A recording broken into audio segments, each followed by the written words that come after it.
Hello, everyone. The broadcast is live.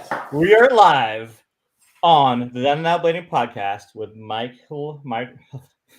I told you I was going to mess up in the first 2 minutes. We're going live with Michael Martinho for episode 28 with the Then and Now Blading podcast. Michael, welcome to the show. How's it going? It's great. Thank you for having me. I appreciate it. You're welcome. So, if you watch this podcast often, you'll know that the first few seconds are always completely messed up because I never know after hitting the go live button when it's actually going live. So there's always an awkward like 2 to 3 seconds of just staring or whatever. So I'm sure we just did it again, but at least I got to do it with you, Michael. So it's great to see you. It's been a really long time since I did see you. I did see you at Blading Cup, which was not that long ago, earlier this year, right? Yep. But before that, it was at least, I don't know, 18 years. Yeah, 18 something like that. At least. Yeah. Yeah, long time. And I want to say hi to everybody in the live chat. We got Launder, who's all supporting the channel, Stuffin, and Mr. Dominic Sagona in the house as well. And I know you and Dominic are very close friends. You guys skate quite a bit. As I've seen on Instagram or whatever. So I'm assuming you skate quite a bit, but I've seen videos and stuff of you guys skating. What's up with Dominic and you skating wise? He moved over to my area. Well, sort of. He's like 25 minutes away. And I had reconnected with Rachard and Dom. And then I was skating a lot with Michael Shore. He's been really busy. But yeah, Dom and I and Rachard, I feel like I've been skating quite a bit now that he's out here. It's been fun. It's been a lot of fun. Yeah, that's cool. And I did see Dominic at Blading Cup as well, but I did not run into Rachard, unfortunately. He was not, well, he might have been there, but I never ran into him. But I did get to see you two. It's funny. I was talking to Dom, like trying to get him to skate again. And I was like, "Yo, when are you skating?" He's, "I'm not skating." And then now he's just in it. He's in it. Yeah, that's what's so You get that bug. You get that bug. Yeah, that's what's so fun about watching you, Rachard, Dom, like the one trick a day stuff, because Rachard quit skating for a while too, right? His leg injury. Because I don't remember seeing anything for a long time. But now seeing all three of you back on blades together, still shredding it, is really cool. And you guys are also mixing up with some big wheel action. I saw you're on the Power Side Next 90s. You did a couple of clips on that, a couple edits, and kind of switching it up with your return to blading. Yeah, we've been doing a lot of big wheel skating. I just got the Next Marbles 110 down. I can't remember exact the specs on it, but they're wild. It's like skating with skis or something because the distance is massive from your boot. So those are so fast. But I'd never really got into rec skating or big wheel skating, but it's a blast. It's actually a lot of fun. I just put them on at the last first Sunday and was gapping the little pyramid. You just haul on them. Yeah. A little scary, but I want to get a little bit more into the big wheel blading stuff a little bit. First, I want to go back to your history. Now, you said you didn't do any rec skating, so I'm assuming you went straight into aggressive when you started skating, or what's your backstory? Like, how did you get started? Where were you living at the time? So kind of going all the way back there. I haven't thought about that in a while, but I grew up in most of my life in Visalia, or majority of my life in Visalia. I was a skateboarder for my younger years, and I ended up getting a rollerblading by meeting my buddy Travis, he's a really good muralist. I randomly ran into this guy. He had huge Jenkos on. He had a Chucky doll head on the side of his pants. And he's like, "If you could 50-50 this curb, I'll give you this Vans hat." And I ended up doing the trick, and he gave me the Vans hat. And he was talking about rollerblading. And I got really curious about it. And he had these I don't know if they were Bowers or what they were. They had painted green frames, like John Deere fucking green, with cut out square grooves, literally. And he gave me those, and I found some liners, and I started skating. Started just cruising around. We were called the La Jolla Posers because I just wasn't very good. And La Jolla was what, a part of Visalia? Is a school in Visalia Okay. that we lived by. That we literally just skate around there, curbs and stuff, because I wasn't really very good. So starting off. So I was still kind of skateboarding and rollerblading, but I was really gravitating to rollerblading a lot. That's really cool. Yeah. And when you say La Jolla, a lot of people are going to think of La Jolla in San Diego because it's no, skate spot. Yeah. So just want to, stop any confusion there. Now, what were your first skates that you got then? Was that the first skates that I got? What are the first skates that I got? Ooh. They might have. What were the first skates that I got? I think they were K2s, K2 fatties. Oh, nice. Back in the day, K2 fatties. That's a good skate. Yeah. And we put Velcro on the back of the heel because our pants were so big, so you wouldn't roll over them. So you'd Velcro it and have it stick, so you could skate and do whatever and not roll backwards and fall. But yeah, those were my first skates. I like those a lot. Those were good skates. That's really rad. Now, we have Robert Guerrero in the house too. Whoa! Representing JSF. And Robert, supposedly we're going to do episode 29 next week. I just need to get a confirmation from Robert. Robert, you can confirm in the live chat if that's happening next Monday or not. And Robert's actually staying in Quebec, not too far from me. So hopefully I get a chance to see him soon. Just haven't made it up there yet. I'd like to hang out with him. I talked to him not that long ago. I just talked to Matthew Ledoux. I think him and Rob are skating a lot lately. And in the same town. So it's confirmed. Robert Guerrero. Oh, it is confirmed. Right here, next Monday, October 24th, 8 p.m. Eastern Standard Time, 5 p.m. Pacific Standard Time, will be episode 29 of the podcast with Robert Guerrero. So that's confirmed right now. So everybody mark your calendars. It's really cool to have such legends in the live chat here with you today. So that's pretty cool. I go way back. From the Bay Area, from when you live in Sacramento, or before that? No, so he's friends with my buddy Joey. You know Joji Ihara? Yep. Mm-hmm. He came to Fresno. They came to Visalia, and I met Rob. I was 17. I actually broke my ankle the first time I skated with Rob. Oh wow, that's crazy! And you obviously recovered from that injury because you went on to do some really big things after that. Now, Joey and his brother Ricky, it's Joey and Ricky, right? I met them through Robert as well. Well, actually, I actually only met Joey for the first time when I went on that trip to Fresno with 4x4. But he's got some questions. We'll get to that. But I don't know if you ever remember a magazine I did back in the day, Scum Magazine. It was like a web magazine. Yeah. We're both contributors to that website. So they did some stories and stuff for that, which was really cool. Let me see. Dominic had some questions. Oh, he's asking a very difficult question, actually. I'd love to hear about influences Mike, the way he does, in particular illustrations like us outside of blading. Mike is an excellent multidisciplinary designer. And how does that part of your life influence your skating? Okay, those are both good questions, and those are questions we can address now, or we can get to them later. That's up to you. Up to me. What part of your life influences your skating? Well, how about we start with this, and then we can get onto that. So, influences outside of blading. Let's start out with influences in blading. Like, who inspired you within blading when you were coming up? Like, who did you look up to? Was there anyone you kind of, skated like or anything? Like way back? Yeah, way back, like in your early days. The first people that I was really, the first person actually was Randy Spicer. The first one, Randy Spicer, and then came Aaron Feinberg. Those were, I would really T-dogged out on Randy. I even had a bracelet, the heart bracelet he had from, was it VG4, VG3, whatever it was? Oh, really? My buddy Travis actually went to LA and he ended up having it and he gave it to me and I was like, oh, sick. I was pumped. It's amazing. I mean, Randy Spicer is such a legend, and I don't know if you've ever seen a photo of Chris Haffey with Randy Spicer, like an oh yeah.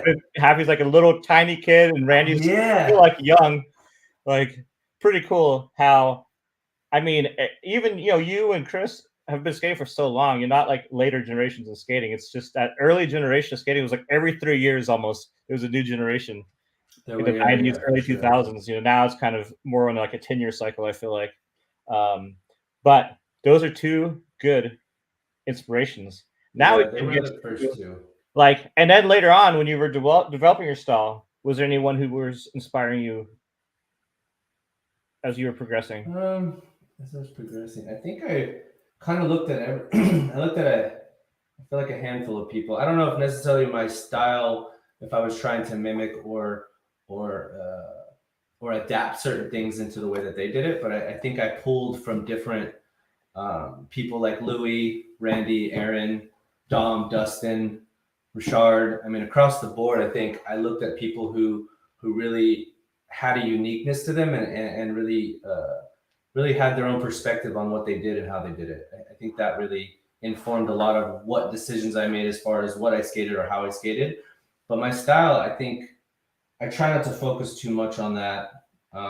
There are elements I do. I don't like to do things very like stand-up bonery. That's just a thing I have for myself. But other than that, everything is pretty, it feels very organic. I don't know if I necessarily am like, okay, I got to do the trick this way. I'm conscious of certain things, but not necessarily. I don't try to, lack of better words, manufacture it, I guess. But I am cognizant of what I do. Mm-hmm. And if I like it, if I don't like it, then I'll do it again. And if there's a different outcome, it's more exciting. And then outside of blading, we'll get to Dominic's question. Is there anything from art to music or anything in your life that influences you within blading?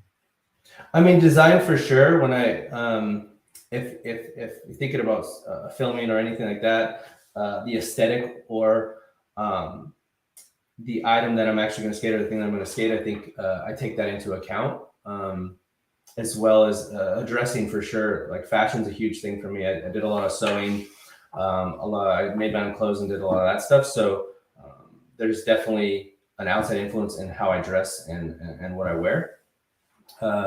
Obstacle wise, I don't know. I just go what I feel. I don't know. I don't know if that's a good example or explanation. And you're a designer by trade, right? I mean, you do graphic design. Yeah. You do a lot of stuff for self, like sell. Do you do like apps, or I saw a bunch of photos of like art for cell phone? Yes, so I do a lot of mobile design. I've been doing product design for about 16 years now. I got it. Actually, John Starr introduced me to design. Cool. Shout out to John. He, being on the Valo tour, he was doing a lot of all the different design stuff from web to apparel to industrial, all that stuff. So I got really interested in that. And that's really what jumped off my passion for design. And I went from, marketing and web design to development to product design. I'm in product design now of a lot of digital apps. But I do apparel design stuff and things like that for fun. And the hat you're wearing, is that one of the new Dominic hats? Yeah, it's a new Sagona hat. We just got, this is the sample. So this is changing. It'll have leather strings, and the strap in the back is going to be the red color leather. But this is one of the many pieces that we're working on. And are you doing the design on that stuff? Yeah, so it's a collab between me and Dom. Sick. And then Rachard has some input in there, and we kind of all collab on that. So we have, it really comes from what Dom is trying to convey or have, what he would wear, what he does and stuff like that, his aesthetic. Mm-hmm. So we try to tailor things around that. Very cool. And Rachard's in the house. He's here. Oh, snap. He said, I'm here. I missed the intro. You can go back and watch it because we almost missed the intro too. So, but we are here as well. Sean Michelson wants to know, do you still change outfits 3 times? I knew that was going to come up. It's funny. I mean, the Valo tour was interesting. That habit was kind of wild, actually, because I did change like every spot. It was like I had my skate outfit, and then I wasn't sure if we were hitting another spot, so I literally changed. And it was kind of ridiculous, but I don't do that now. I do change out of clothes like after I skate if I feel I'm done and it's really hot. I'll just wear some shorts, but it's not to the extreme that it was. No. Well, that's good. You grew out of it, huh? Yeah. And then Liz says, who designed your jacket? It's a band called Dope Lemon. They're out of Australia, and it's a jacket they had, and I just turned inside out. Yeah. I like the inside out look. Hey, crisscross looks good. Crisscross. Stefan says, I always have 3 t-shirts and extra jeans and a hoodie. I always have a lot of, well, when I go skating, I have a car full of clothes just in case something happens. But Dom says I get undressed as soon as the session is done. And is that true? Yeah, for the most part, it's pretty true. That's really funny. Okay, so back to this. I want to go back to Visalia. In Visalia, you skated in Fresno with Derek Henderson back then, and so okay. Oh, I was going to say, did you skate with Derek Henderson back then? So when I started Rollerblade, I didn't go to Fresno probably for 5 years of skating. So there was a small group of people in Visalia that skated. There was the OG people that kind of phased out, and then there was other people that came. Cody Tarbell, I think you've met. David and Jordan, a couple other people, and then it got to where I was kind of mainly skating by myself, and then somehow I connected with Joey. They came to Visalia, that's how, and they were skating in the skate park, and I met them skating in the skate park, and we connected, and then I started going out there almost every weekend, just about. And Derek was little, Derek was tiny, but we skated with him, Ricky, a handful of people. So many people, Rudy, there's a ton of people. But Derek, I started kind of getting in. I was going to say, Derek really killed it back then. When we went up there, he was so good. He was shredding it, just as good as everybody on tour.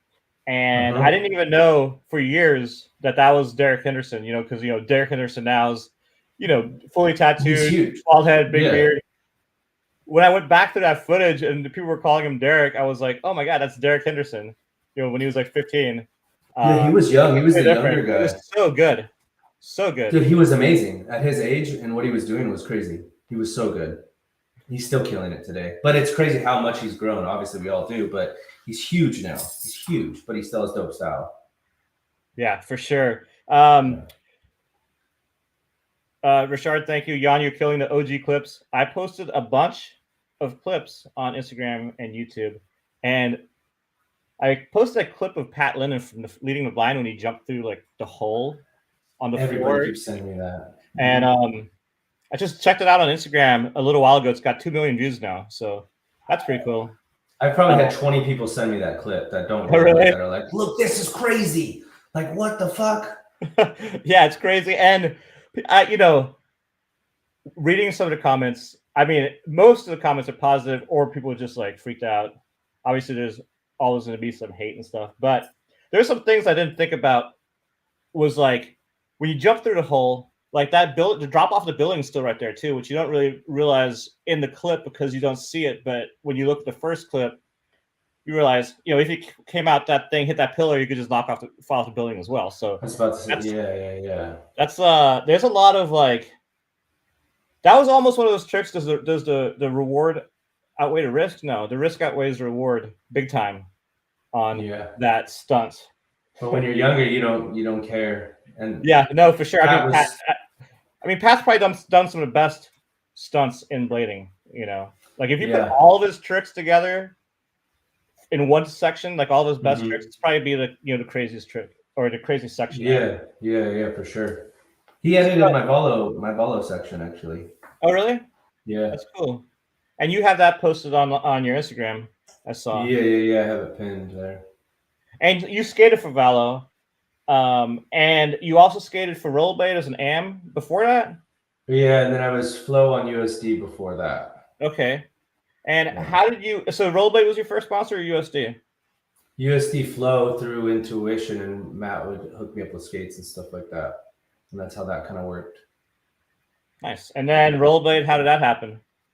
Farmer actually, I think Farmer hit me up, or something happened there to where Farmer had talked about my skating or talked to Corey about it. And somehow it came about that way to where they reached out to me. Corey did, and kind of started the whole process. I was kind of shocked, surprised, but it was dope. Went on tour with them, spent a lot of time. I love the skates though. The skates were great. What skates were you on at that point with rollerblade? The Estilos. The Steelos, okay. The black and red ones, I believe, is what I had at first with leather. Those are the first ones I got. I don't know what they were called. Rollerblades had so many models of skates throughout the year, and none of them really stick around. You know, they like cycle through new ones all the time. You look now, like they have the blank, which are really nice. I have a pair, and they have the new jacks too, and the solos. But they got rid of all the other ones just for the new skate, which I was, you know, like it'd be cool to have 2 pairs of skates. I always like the new jacks. So, but then you went to Valo, and how did that happen? Julio had hit me up about joining the team. One day we had been skating quite a bit, or I had been seeing him around over the years from Runners Project and all that. I go to premieres and I would see him in the Bay because I was in SAC at that time. I had moved over there and was going back and forth to the Bay quite a bit. So I'd always run into John, and eventually it just got to where I think he just was interested in my skating and liked my skating, and asked me to be a part of it. And I was down. It felt like the right move. It was fun. So back in those SAC days when you were going to SF a lot, who were your favorite people to skate with? Like, who would you call up for a in session? The Bay, or both in SAC and the Bay? JSF, obviously, with everybody in JSF was amazing to skate with. We'd always meet up and go out there or skate Vacaville, skate park. And SAC, it was all the SAC crew: Dustin, Adam, Casey, Keen. Keen, obviously, he was tiny. He was so young, kind of like that Derek situation where they were just really young but amazing, really good. Smith Ho Ching, Andy, Adam, Kyle. He passed away though from cancer. A lot of different people, but I love skating with those guys. We always have really good sessions. But those JSF crew, Eric and Kenan and all those guys, it was a blast. Those are the main people I skated with, I feel like. Yeah, it's a solid group of people. And that was a really cool time in SAC in the Bay Area. So much good skating, so many good spots. I mean, you were out there was huge when things were kind of heating up in SAC. You came out for a while. Yeah. Came up to SAC. I mean, because we would stay with Dustin. Yeah. I probably went up to SAC maybe 6 times or so only, but you know, just because it was so far from San Diego. But we would stay up there for a few days, and everyone was always really cool, and I had a lot of fun. I remember just the only thing about SAC that was crazy was we went downtown for like one night with Dustin, and I've never seen so many fights like happening. Oh, it's Sacramento's like fight central. Like there was always so many fights. It's kind of wild, that area. I don't know what breeds it, but it definitely is a fight where it was. But the energy in SAC, it was just really good. Like everybody's super positive. Everybody's very like everybody skated with everybody, and everybody was down for anything. So it just made things so easy. And I think a lot of people were really just trying to push themselves and push harder and kind of put Sacramento out there on the map, I guess, as weird as that is to say, but like really trying to progress and push forward and really do something cool, I guess, at the time. I don't know. Yeah, that's rad. Now, what was your very first section in the video? Against the one-way, Tall Moore. And that's what Robert Guerrero just asked about, coincidentally. That was actually before moving to SAC. That was before SAC. So I was, how old was I? 18? I think I was 18. Tall would, I would go visit him. He'd come visit me. And we're just getting Rob a lot. And Joey, Fresno, all of that. Because Tall was filming a lot of that everywhere. He was on the East Coast. He was in LA. So anytime he was going to LA or Fresno, we would always meet up some way, somehow. And I think I filmed for, it was over a course of a year, I think, with everything, just because the distance. I remember that video name. Yeah. I know I've seen it, but it's been a long time. I don't think it's, I tried to find anything you can't find on YouTube, and all I found was the Valo section, which is a really good section. Did you have what other sections did you have? Humble Beans. Okay, yeah, I remember that video. What was the other? There was 2 videos in SAC or at least that had sections in. Everything else was like little glimpses of things, little clips, maybe 5, 6 clips, but sections wise, those are the 3 that I started, and then Valo happened. And Valo, I feel like, was the start of where I like was actually becoming professional, where I felt like my skating was actually getting to this level that it needed to be. It was just the start of it, I guess. I feel like, but also the end. And how many sections did you film with Valo? Just the one? Just the one. Yeah. We had a lot of footage though. There was a lot of footage that wasn't used. That was, I mean, probably had enough for another half section maybe or something like that. There was a lot of footage. We had a ton of footage. I wonder what happened to that stuff. Yeah, so I was curious as well. So you skated. So how long did you skate for Valo, and then how did it end? What happened? Valo was it a year? Mm-hmm. 2 years. It ended. So we were filming, touring, doing all that. Things got a lot of tension built. I think with the industry the way that it was. As I feel like most rollerbladers, when they get into this professional space, they want to kind of make a living. They want to do something, and I think the industry doesn't support that. And there was just a lot taking place that it made it really hard to survive. And I felt like I was getting older. I think I was 25, 24, maybe 23. But I wanted to start being able to make a living because I wasn't really able to make a living.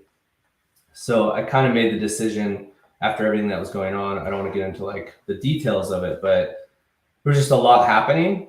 Mm-hmm. And I think John was trying his best to make things work. And it was just the sign of the times. Like the industry just wasn't what it used to be in the 90s or even before that. I think. Yeah, I mean, we went through that too, at Rat Tail and yeah, it was really challenging. Stuff. So it was like, I mean, we always waited for the industry to pick up, and we would have had to wait another decade, for COVID. Which would have been a long time waiting around. So, yeah, definitely crazy. Lots changed. It's good to see a lot of those people still in it. Like John, John's just killing it. John's doing an amazing job. I love what he's doing externally, internally with thems, and what he's continued to do over the years. The external collaboration with people has been pretty amazing.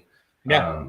But I got to the point where I felt like I needed to transition out, and I was supposed to get a pro skate the following year, but I think with everything going on, I didn't really know how to handle it. Mm-hmm. So I just figured I'd walk away, I guess, and then just kind of take a break and see what I was going to do.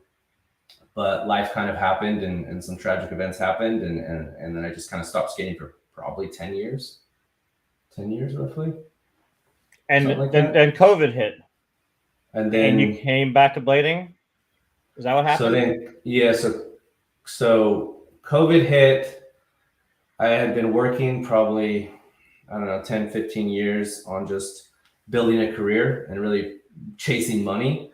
But I did love design, and I do love design. Just honing in on a craft and skill. I think I just, with some stuff that happened in my life, I really shifted my focus to that. And it was really just 24/7, just working, learning, working, and like moving up this space. And I didn't think about skating at all really the same way. I was kind of maybe bitter, maybe I don't know, something like that. But then COVID happened, and I was in this space to where I felt like I wasn't really living, and rollerblading was like a huge part of my life. And I had went to a couple Blade Cups, and then I ran into Michael Shore, and I think, it was COVID, or it might have been a little before COVID that I started skating with him actually pretty regularly. It was me and him just going out and skating, and I just felt really connected to skating again. It took a minute because I was very out of shape. I gained a lot of weight during everything, so it was definitely different. Your body has to be very conditioned to skate like we used to, and it's definitely, if you don't keep up on your body and keep it strong, it just doesn't do well to you.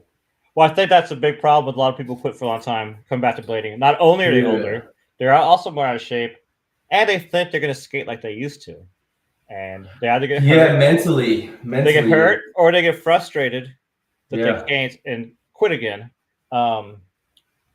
Or there's a middle ground, which I feel like is bigger now, where people just going in and just skating for you're having more fun on just smaller stuff, you know. But you guys have all come in pretty hard. I've seen your tricks. Like you've been doing a lot of cool shit. You and Rachard and Dom. You've also been skating a bunch of different skates. I've seen you maybe like on 3 different skates or so in different edits. You were on some shadows. I think you had some of the sways. Gods, sways, shadows, thems. Yeah, you're flirting around with a bunch of skates. What's up with that?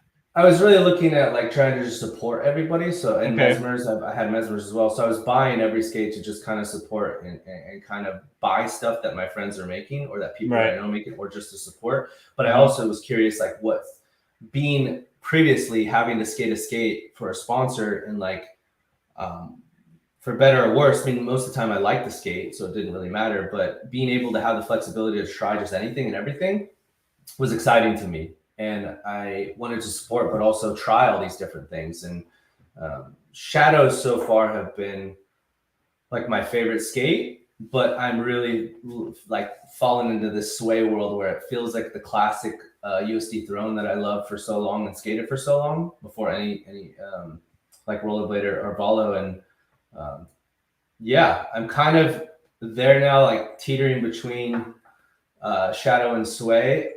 I didn't really get a chance to try Mesmers to the fullest extent because I ended up ordering a 7.5 because 8s were out. And I used to skate a 7.5 shell on the USD throne.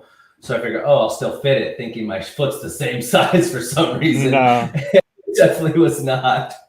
We probably did that thing a lot of bladers do. I know Robert was guilty of it, is stuffing your foot in 100%. shell just because aesthetically or whatever, and not realizing how damaging it was to your feet. Yeah. USDs, I literally, because the only skates that I could afford were this was like before those Our Little White skates were considered, I guess, cool. Before Latimer, I think, was skating those. I got a size 5 of those USDs. They were the only ones left. And I shoved my foot in there, just stuffed it in. And my feet would go numb. I didn't care. And what size are the sways? Sways are 8s, 8, 9, but they feel a little big. And then I tried Dom 7.5s on, and I'm in between there. So like there's this world that I got to skate a little bigger, but I don't like what they did with the sway by shifting the frame back. I want to fall forward all the time when I try to take off. It almost feels like roller skates.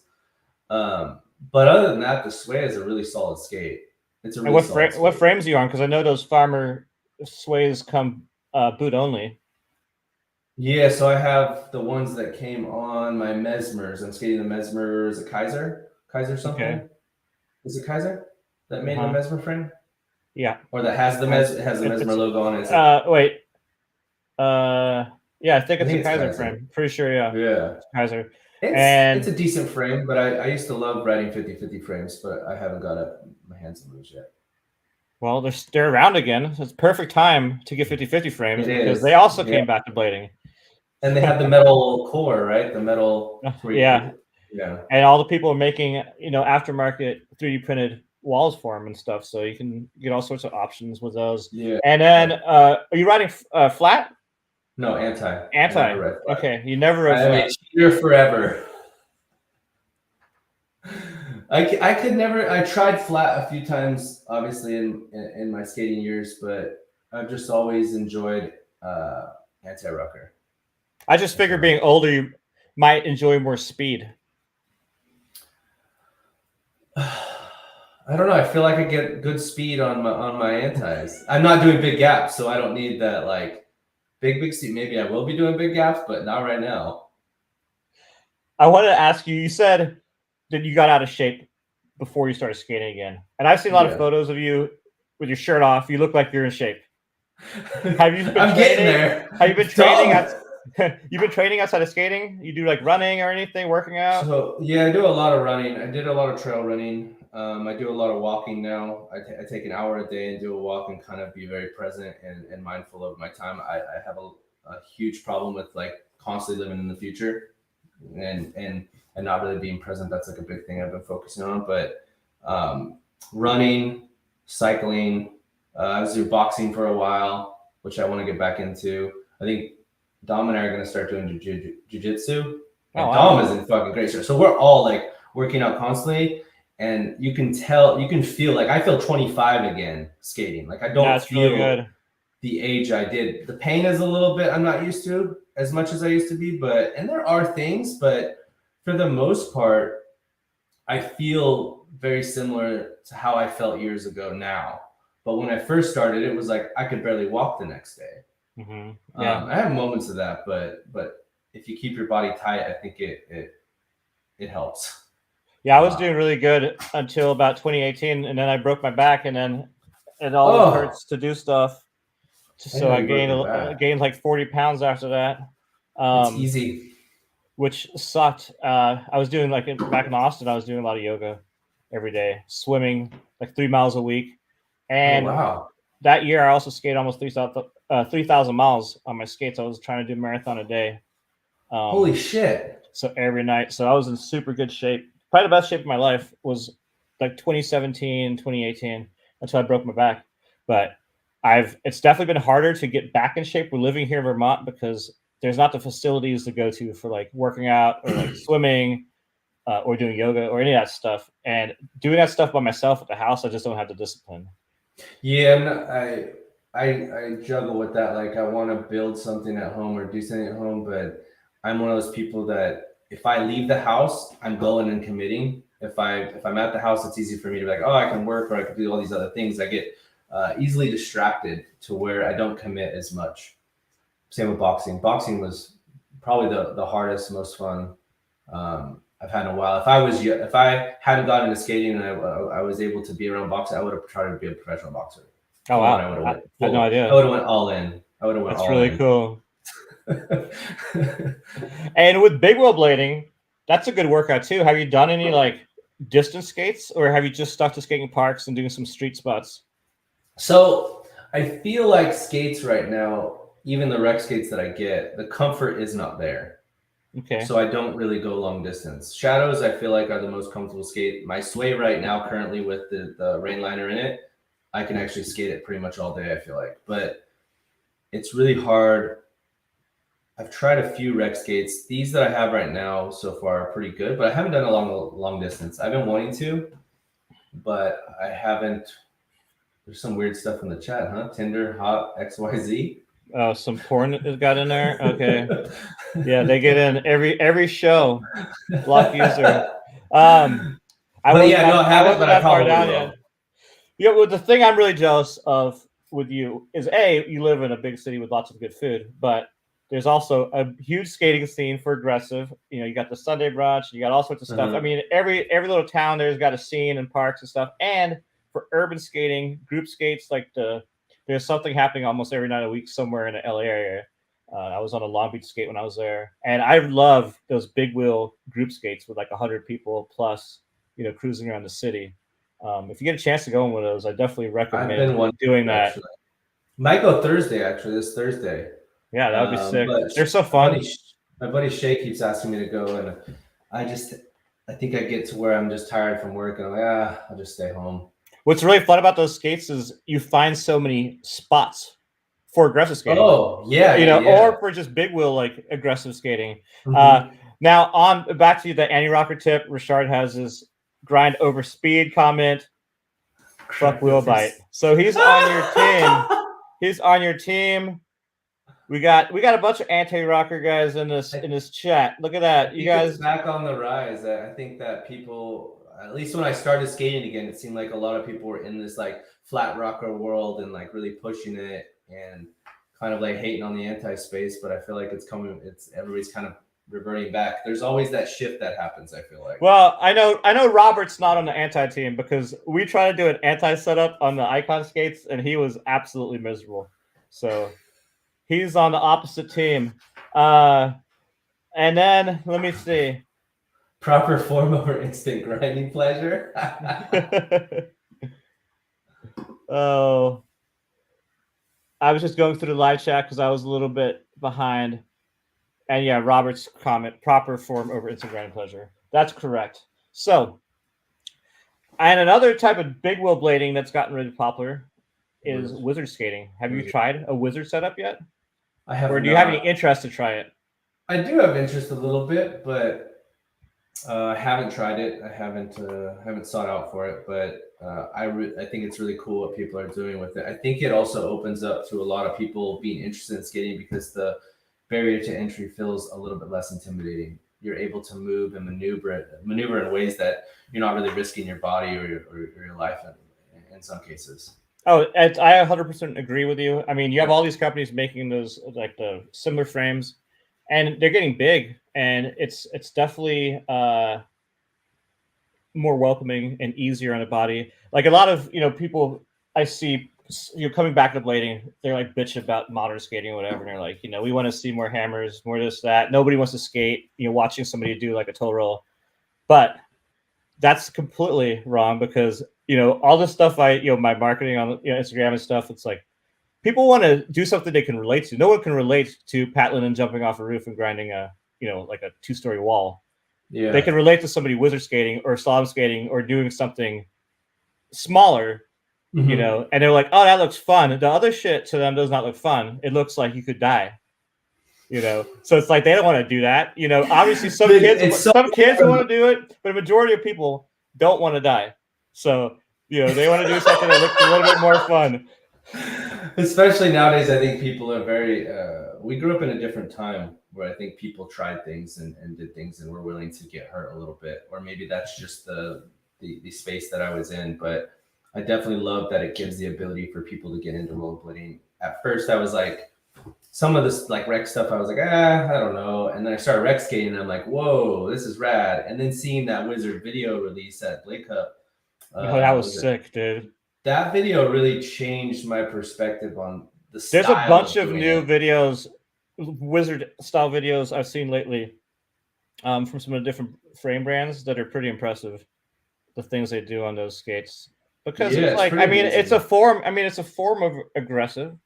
It's like more tech and stuff, and without the grinding, but do a lot of creative things. Now, and the thing is, a lot of those people do aggressive skate as well, and you see them taking some of those moves back to aggressive. So you see a little bit more, like swivels before grinds, after grinds. Even seeing Cameron Card. Was doing big. He does a lot of big wheel blading. Obviously, we know he's a crazy aggressive skater from back in the day, and he also does slalom skating. And I put a video out of him on the Big Wheel Blading channel of him doing slalom aggressive, like mixing it together, and it was really cool. I have to see that. Yeah, I didn't see that. Mixing the disciplines, because they're all very technical in their own ways. So if you can, flirt around with the different styles and disciplines, it can really improve your own skating. Like in the one you skate in the most. Is what I've experienced and seen, with a lot of skaters. Because if you look at the slalom moves, like the balance that they have on their one wheel, and like it's insane, Like it's wild. Like everyone could be like old Mike Johnson, switching up a million times on rail if they did slalom. It definitely improves. Those differences, it'll definitely improve your skating. I think I love that it does. Make it tangible for a lot of people, bringing these different aspects. The old part of me, the hammers, it's great to see all that, but it's also, it's amazing to see the range that we're actually getting to where it feels like a more established industry. It feels like there's just more opportunity for a lot of different people to get involved. And I feel like we lacked that a little bit, and we were always trying to be underground and kind of like in a different space. So it's kind of nice to see all of that. And social media has changin Yeah, well, a lot of people, everyone's grown up too, and they don't just, a lot of skaters, back in the day, they were a little bit more self-conscious and cared a little bit more of other people thought, and I think most people that are older now don't really give a shit what anybody thinks. Which is there's kind of a beauty in that, I think. Because I think worrying about how people like perceive you, or I guess in what you do. I don't know. It just isn't. I don't know. I was going with that. I lost my train of thought. we move back to your past in skating. What is your proudest achievement in your career? What's my proudest achievement in rollerblading? Yeah, and rollerblading, and your Being professional, really, just becoming a professional rollerblader. That was always something I wanted to happen. I do want to pro skate, but I never got that. But I would say being a professional rollerblader and being in various magazines and having a complete section that I felt really good about at the time. I think it's easy for us to be unhappy about what we put out, that we always want it to be better. But looking back at the Valo section, I'm just very proud that I was able to do those tricks that I did and evolve my skating and be at that level, which I feel like if I would have kept going, it would have been even farther. I feel like I was just getting to where I was at that level, and I don't regret it, but yeah, just look back on that. Those are probably the biggest things. With like Valo's your sponsors, were you doing a lot of touring? Did you get to travel at all? So I did a lot of RFCC touring early on, and then Valo, we did a East Coast to Canada tour, which we were in Canada for 2 weeks, all over Canada. That's where I met Matthew Ledoux and all those guys, and then we also did a California tour, basically from south to north or north to south. I can't remember. What else? I did travel for Rollerblade. We did a week or 2 week tour. I was on that with Northway. Northway was there. I don't know if Farmer was there at the time. Santiago was there, which was random. Fabiola was there. Frankie was there. Broscow. We were in a RV and some wild nights. I remember Ryan threw a bunch of water on me one night in the hotel room when I was sleeping. That's funny. And Ryan's skating too. Have you been skating with Ryan at all? Yeah, so I skate with Ryan, Dan. I mean, I skate with so many people now. I feel like Noah, Dan, Rachard, Dom, Nicely, Shay, Michael Shore, Mike Obi. I'm missing a bunch of people, I'm sure, but we session pretty often. I feel like Ryan and I we work together, so we actually had a lunchtime where we went and skated some park in Culver, which was really cool. Oh, that's really cool. So it's nice to have somebody that rollerblades, and also professional skateboarder works with us, so he was skateboarding while we were rollerblading. That's really nice. It's really interesting the extreme sports or rollerblading, skateboard, all that. They all get into these creative fields, these different whether it's movies, video, product design, whatever it is. It's really interesting.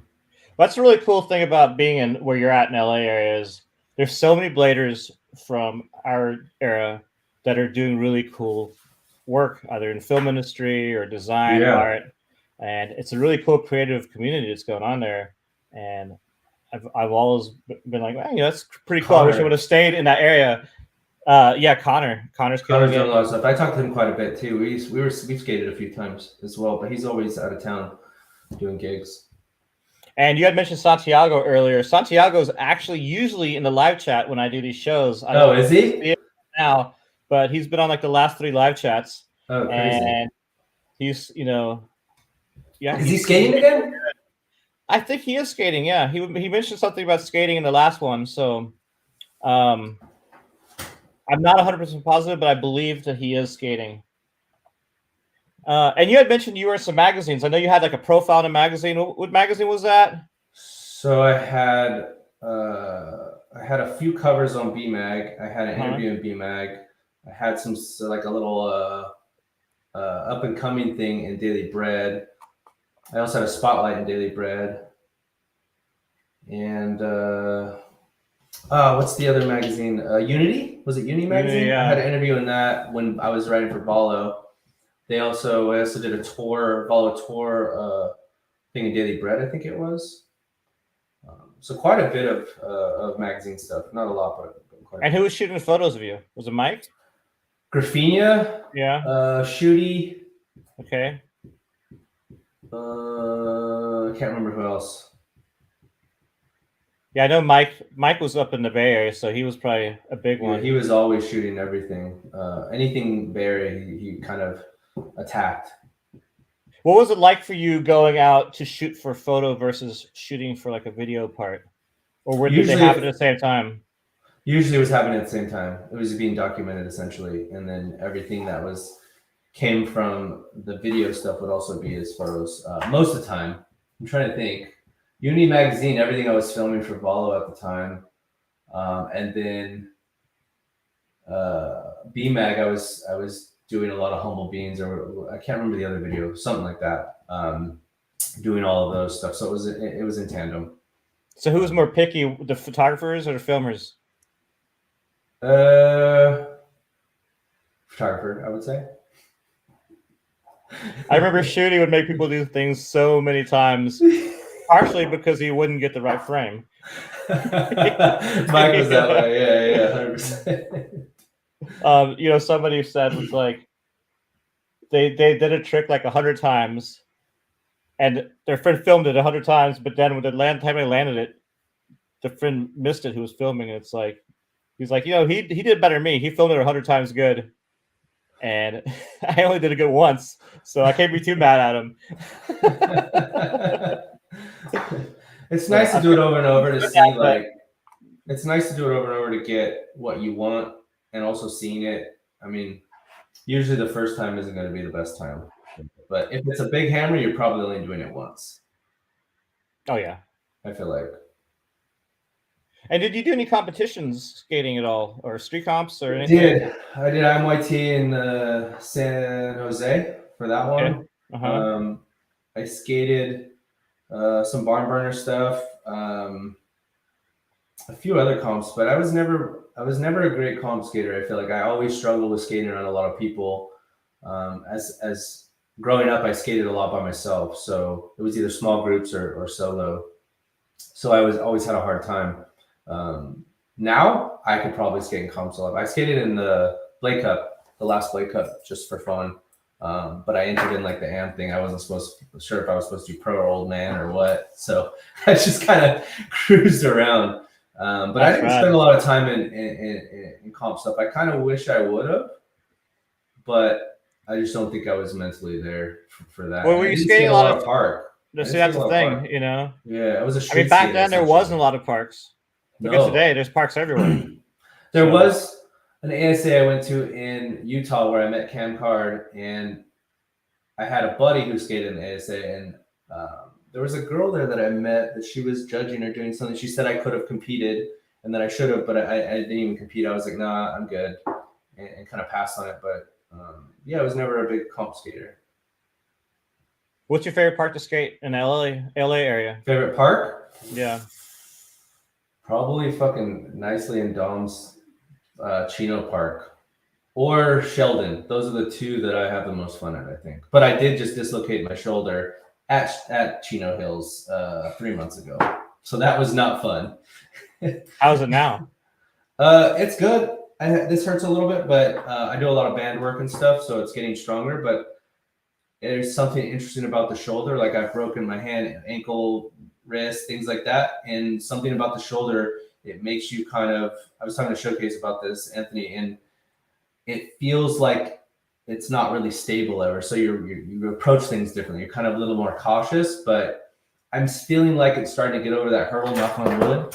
But I feel like the strength is coming back. So I'm imagining those 6 months, it'll be really, really good if I keep at it. But that was something I never wanted to do, though. The shoulder was a big thing. I've always heard so many bad stories about shoulders or knees. I mean, it's, with age, still it takes a lot longer to heal. I feel like I've had some minor shoulder injuries, and they always take like a year, to heal. I think for your body to really recuperate, even if you are doing stuff, a full year is really nice. I think it gives your body the ability to actually go back to how it was if you work on it, I feel like. But some people don't do the exercise and the work, and it just kind of stays in a poor place, I feel like. Have you had any other injuries since you've come back to blading? I just sliced my finger open yesterday skating with Don Rachard. What are the injuries? Oh, I skated actually early on when I came back before I skated with Ryan what's the park? I forgot the park's called. I ended up spraying, had an elbow sprain or something, or broke my elbow. I can't remember. Those were the two injuries. And I hope I don't have many more. Do you skate in any pads, shin guards, or anything? Butt pads. I've been wearing butt pads a lot. Butt pads. That's one thing. Shins, I probably should because I hit my shin when Mike and I were skating Chino when I first started getting back into it. Really hurt my shin bad. My whole leg swelled up. I hate hitting my shin. I did that like 3 times in a row, and then I got some of those G-form shin guards, and they're so nice because you know you don't even feel that you have them on. It's just like compression, you know. Like, yeah. Shin guards, so it's like, and they're so thin they go underneath everything. I never realized. Oh, sorry. Go ahead. I was just gonna say they're definitely worth it. Okay, I'll check them out. The butt pads have been a huge savior. I've been hitting my hips a lot skating park, constantly hitting my hips, and I don't remember ever hitting my hips ever. So it's very interesting. Have you been hitting them on like street or on transition? Transition. But you didn't skate a lot of transition back in the day either, That's right? true. That's very true. Now it's 90% park, but we are doing a lot more street. It's been fun to skate street again. I actually prefer street over park, but I still enjoy park. I can't air out of stuff as much as I used to or as high. I can't. There's just something about skate parks that is a little bit hard to get back into because I didn't skate them a lot. But yeah, well, that's understandable. I actually use the G-form the hip pads as well when I'm skating park. Usually for mini ramp because I've hit my tailbone so hard a few times that I'm like, don't want to risk it again. And I actually last time I skated mini ramp. Well, not last time, but earlier this year, I was skating mini ramp in Montreal, and I went straight to my tailbone so hard. I definitely would have broken it if I didn't have the G-forms on. I just got some from Nolan. June, he had a pair. They're a little too big for me though, but it's like almost not a neoprene. It's almost like a rubber, but they're very sleek. They're very like thin, so you can't tell you have them on really. So I kind of like that, even though I still wear baggy clothes. I think that's it just feels good, you know, like and if you're watching this right now or if you're watching it later, G-Form does have pretty good sales on their website. I'm not sponsored by them, but I should be. But if you sign up for their mailing lists, they actually have some 50% off sales a couple times a year. I think there's usually one around Thanksgiving, which is where I ordered my new G-Form shin guards from. For 50% off, and then I sold my old ones for as much as I bought the new ones for. So it worked out really well. Yeah, it's perfect. How do they hold up? They hold up pretty good. Yeah, they hold up really good. I just got the new ones because they're thicker. And they use them for like the G-Form is the official shin guard for the European Soccer League now. So you know they're good if you're getting kicked in the shins playing soccer with them all the time. Okay, that's true. Yeah. Check them out. So yeah, those are pretty cool. And then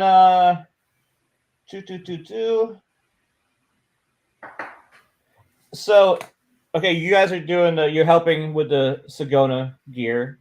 Did you design that hat, or is that like a hat you guys found? No, we put it overseas. We got it all put together. We kind of just picked all the different pieces, 2 colorways, and designed it based off of stuff that Dom already had. So we kind of looked at stuff that Dom wore in the past or things that he gravitates to. And these are one of the things. The style hat was one of them, and then a few other pieces. So I've been just helping out on that and working on the website and some things like that. Well, those hats will do really well in New England and Quebec because they're the perfect hats for this weather. I actually have 2 pairs of them myself. Because it keeps your ears? Yeah, because it keeps your ears, you know, you got in the woods, go, you know, work or whatever, or go skating. They're like the perfect hat. I mean, I still wear it out here in like 100-degree weather. Maybe, you know, Texas, it wouldn't have been the hat to wear, you know. But you can tie it up though. Yeah, exactly. To where it's like a normal hat, so they actually make inside isn't insulated. There's a brand from Vermont called Johnson Wool Mills. It's been around since like the 1800s, and they make like wool hats like that. They're pretty cool, like different flannel patterns. And stuff. Yeah, that's rad. Yeah. We looked at wool too. This is cord, and then wool was like another kind of style we really liked. Dom really liked. And then Rachard's doing his 1 trick a day, which is, you know, I assume you guys are trying to get 1 trick a day or as many as, you know, as often as possible.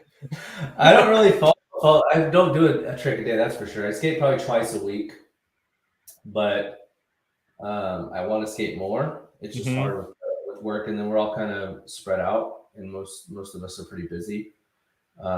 It's wild reconnecting with Rachard because I met him in Visalia years ago, like when I was 17, 16, around the time, a little before I met Rob, I think. And it's wild to reconnect. And we had been on tour and seen each other and hung out many times, but it's been great to reconnect. Yeah, that's really cool. And it's really great to watch everything you guys are doing. Rachard is really good at creating content. Stuff. Yeah. Yeah. And he's really good at doing the video and just the production. Yeah. It's really cool. And it's really cool seeing his daughter skating with you guys. Yeah. And Janet. So, yeah. Janet. Which is cool now, too. You have so many skaters out there who have kids their age, or not their age. They don't have kids their age, but their kids are skating with them. We were actually at a skate park in Lebanon where Rollerblades at last Thursday, and there was a guy skating with his dad. The guy was maybe 20, and his dad was like 48. And they both started because of COVID, which was random. Usually, it's like an old school guy has their kid that skates, but they both actually just started at the same time. But they were pretty cool. So skating with your kids like that is, especially when they're up in their 20s and whatnot, like it's pretty cool. I think it's amazing to bring your kids into something like this because it offers a different perspective on the way that people live and operate, and you get very resilient. You get used to falling, not completing things. Like, it's just a different way to grow up, I feel like, but you also learn to have a passion for something that is just you and yourself and your own challenges versus like a team situation. But I think it's super beneficial, especially being in tech and seeing certain people where they've kind of come up and how they've come up versus people who have been in rollerblade or different communities. It's really interesting. I think it makes us resilient and adaptable. I don't know. Yeah, that's it's super cool. And then Demetrious Geroge, he's been skating out there with you guys, and he's absolutely doing some crazy stunts still. He's on a whole nother. I don't even know how he's even doing what he's doing still. He's I feel like he's like come back better. Yeah. Like, I know he's out right now because he hurt his ankle, but the stuff he's doing is insane.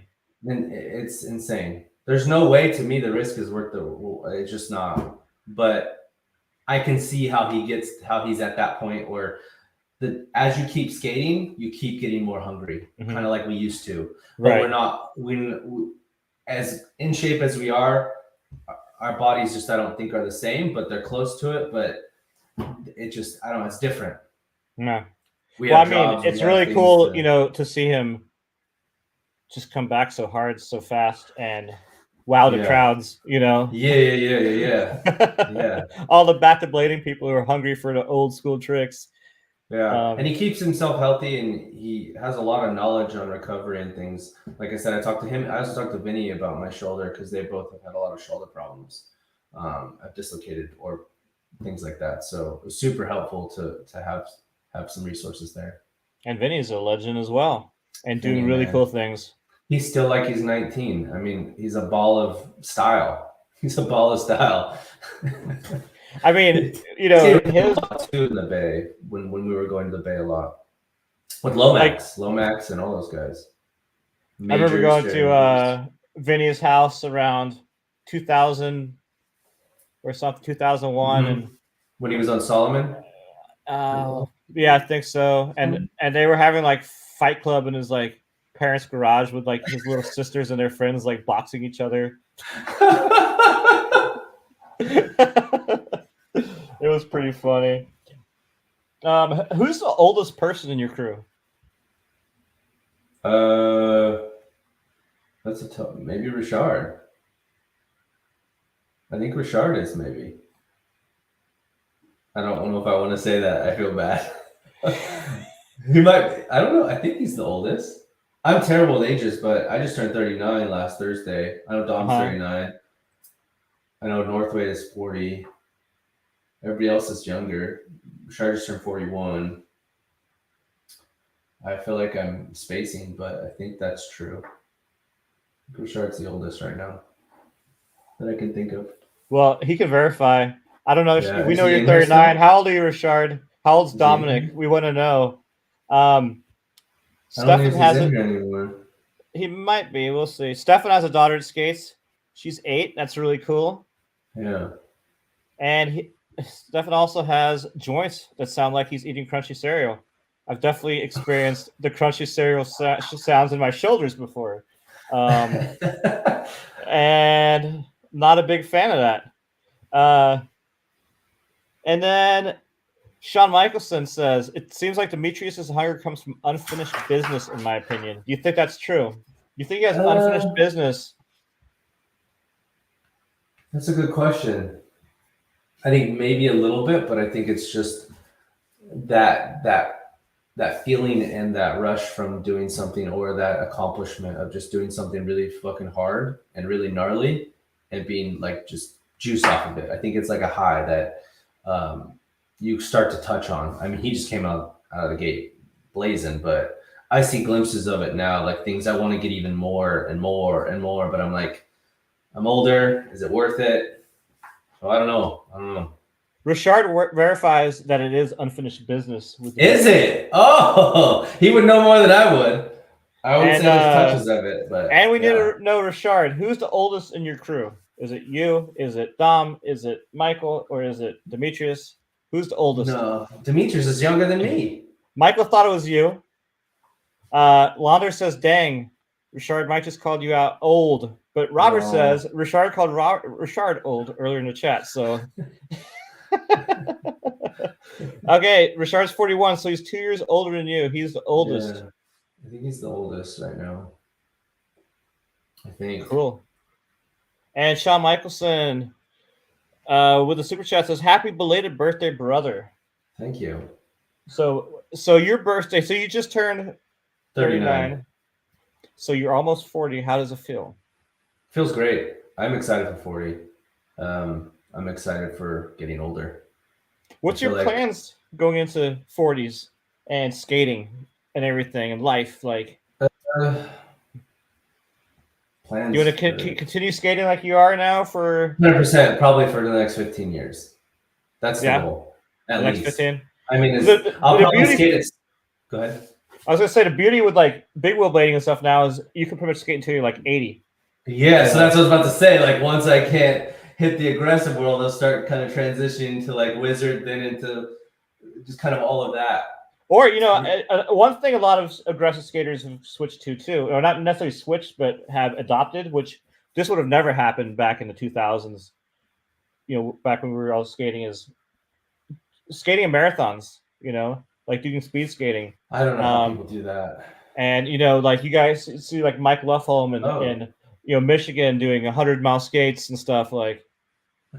Chavo is actually the oldest. Chavo is 43. Oh, Chavo. So he's the oldest out of all of us. And I'm the oldest out of you all. How old are you? I'm 46. Oh wow, I didn't think you were. Oh wow. Yeah, so I'm How do you feel? 7 years old. How do I feel? I feel like my body is falling up to pieces every time you broke your back. Though, yeah, I broke my back skating in Burlington like 4 years ago, and now I ski a lot in the winter, and skiing. The first couple of years of my back hurt really bad, and I wasn't skating that much. I did skate a half a marathon with like 2 months after breaking my back, which was stupid. But yeah, I did it, and I was in Montreal. But I skied that winter, and it was good. And my back's been fine skiing. And interesting. But skating now is fine. I just don't get to skate as much as I'd like because I live so rural. Yeah, I live like 2 hours from any city. There's a couple skate parks here, but they kind of suck. I discovered a basketball court that has a ledge, and I just go wizard skating there and play around on the ledge. But if I want to skate with a new one, I have to drive like 2 hours. I just hosted an event this past weekend in Western Massachusetts in a town called North Adams, and we started with a trail skate in the morning, and then had a skate park session. We got like 20-something people showed up, so it was pretty fun. I actually got some Kaya Karma Pro quad skates. That I skated for the first time at the skate park. I've skated quads when I was like 7 or something, and I remember sucking at them at the roller rink. So it was definitely weird, like wearing them, especially like going down, just like rolling because you like leaning back. It feels like you're gonna fall backwards, and the transition, like pumping a transition or whatever, is like I didn't figure that one out yet. It's completely different. Yeah, that seems way different. I can't get into the quad stuff. I mean, it's cool that they're like meshing and doing events together and crossing over.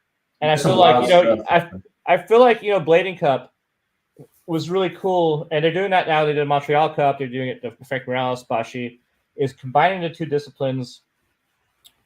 I think makes the events more fun because there's a lot of positive energy in the quad community. They get really excited about like whatever they land. They get excited, like a lot of beginners, and they're just stoked all the time, and they don't take it seriously. And I think that's kind of rubbing off on a lot of the overly serious rollerbladers.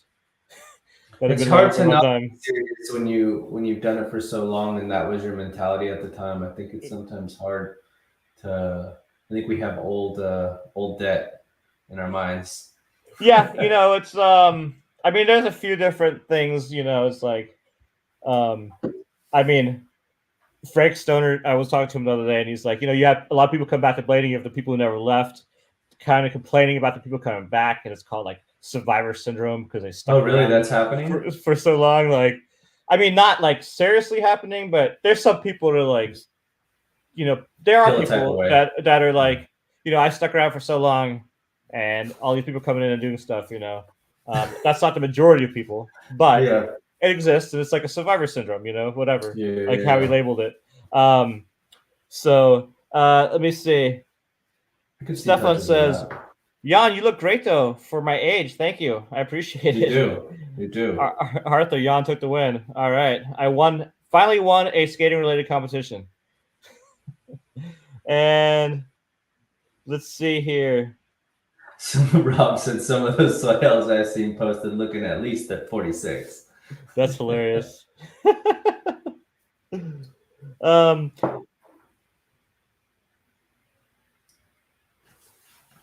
I'm just going through the live chat because I didn't catch up.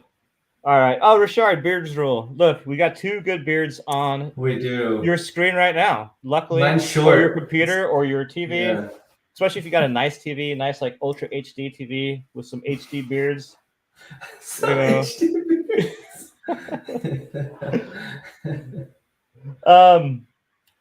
Now, one thing back in Austin when I was skating all the time, hanging out with my older friends like Jason Howard and Frank Stoner and Lonnie, all of them. And Jason Howard is actually going to be on the podcast for episode 30. So next week is Robert Guerrero. Next Monday, the following Monday is Halloween. So I'm going to do just a different type of show with Frank Stoner, and then the week after that for episode 30 is going to be Jason Howard. So it's going to be on a Monday night at 8 p.m. And he still skates hard as shit, and that's dope. Cool ass dude, really cool. And he's also got a daughter that skates with him. Yeah, he never quit. He never quit skating. I actually have a full section of him that I filmed that I haven't put out yet. So it's a good one. It's probably going to be his best ever. Really? In my opinion. How old is he right now? Oh, he's in his 40s. Like early. He's probably 42 or something. Okay. I mean, the section got filmed more like 6 years ago. So it was a while ago. This video I've been working on for a long time is finally wrapping up and coming out sometime, hopefully for Christmas. But yeah, so go back to Jason and Frank and everybody. Every like fall and winter, we would always talk what new like arthritis or whatever we're feeling like in the knee or like the wrist or the elbow. Do you guys experience anything like that? Like, I think other people. I haven't experienced that. I have aches and things like that, but I feel like my body's held up pretty well. It might have been like early on, I took a lot of glucosamine and things like that.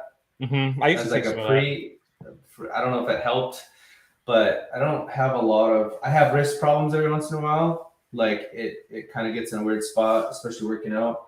But for the most part, I don't have a lot of arthritis stuff.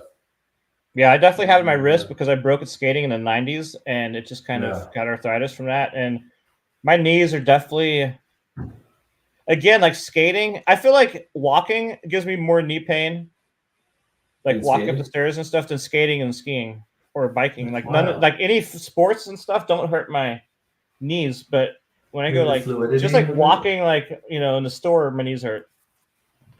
It's kind of That's weird. not fun. My ankle Yeah. was hurting early on when I started skating again, but it's been really, actually just thinking about it, hasn't been hurting. It was really painful at first. My ankle was the only thing that kind of bothered me. Um, I just have my shoulder pain a little bit every once in a while. We were skating some ledge and I literally just like pancaked it and kind of hurt my shoulder again. But yeah, I don't have a lot of, knock on wood. I hope it stays that way.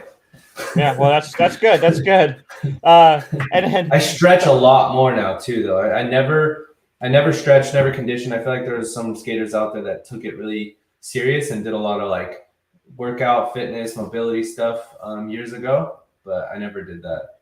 I never didn't get into the gym until I was like 25.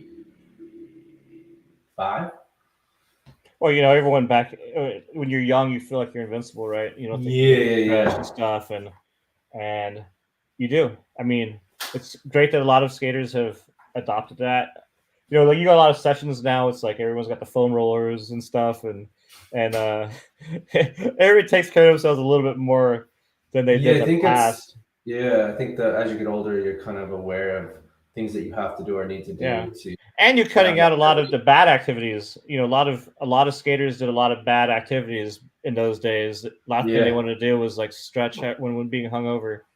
You yeah. know. A lot of fast food, a lot of drinking, a lot of yeah, Oh, a lot the of good old interesting days, right? activities. Tour some of the stories and the memories of that. My memory is terrible, but there's some good stuff. Some good stuff. It was it was pretty I amazing to mean, have that tours. opportunity. Tours. Oh well, Richard says drugs Drugs. and FP house. Oh wait, that's I am FP house. Oh, I could Um, see that. I wasn't now in that world. I think I only ever went to the FP house once, but I did spend a lot of time in the Esco house, and Esco house was also a wild, you know, time of nobody going to bed for a week, situation. But I'm sure FP house was very similar Yeah.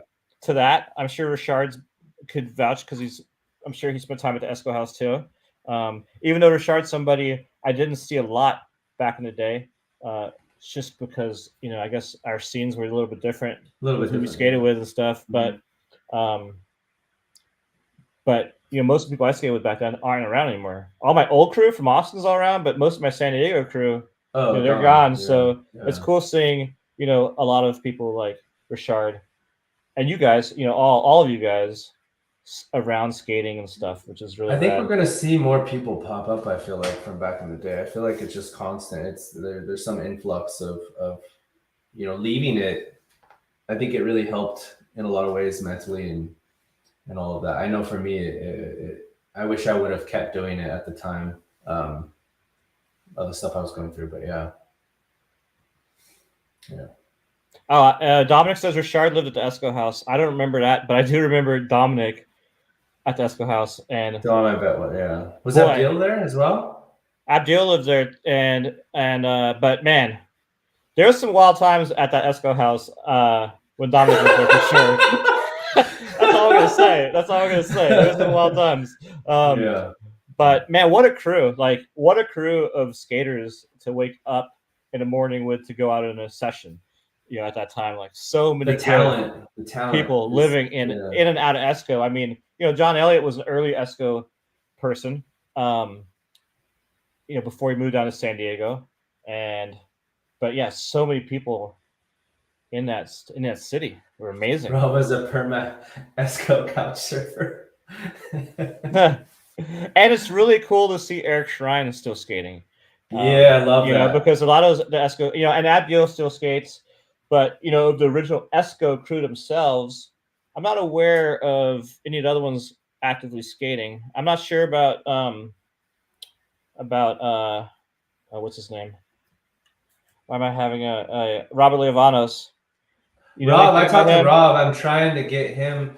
I've tried so many times. I think he's rec skating, big wheel skating, but I talked to him. I actually need to call him. I was supposed to call him, but I try to get him out, but I think he's I think he's staying put just on the rec skates.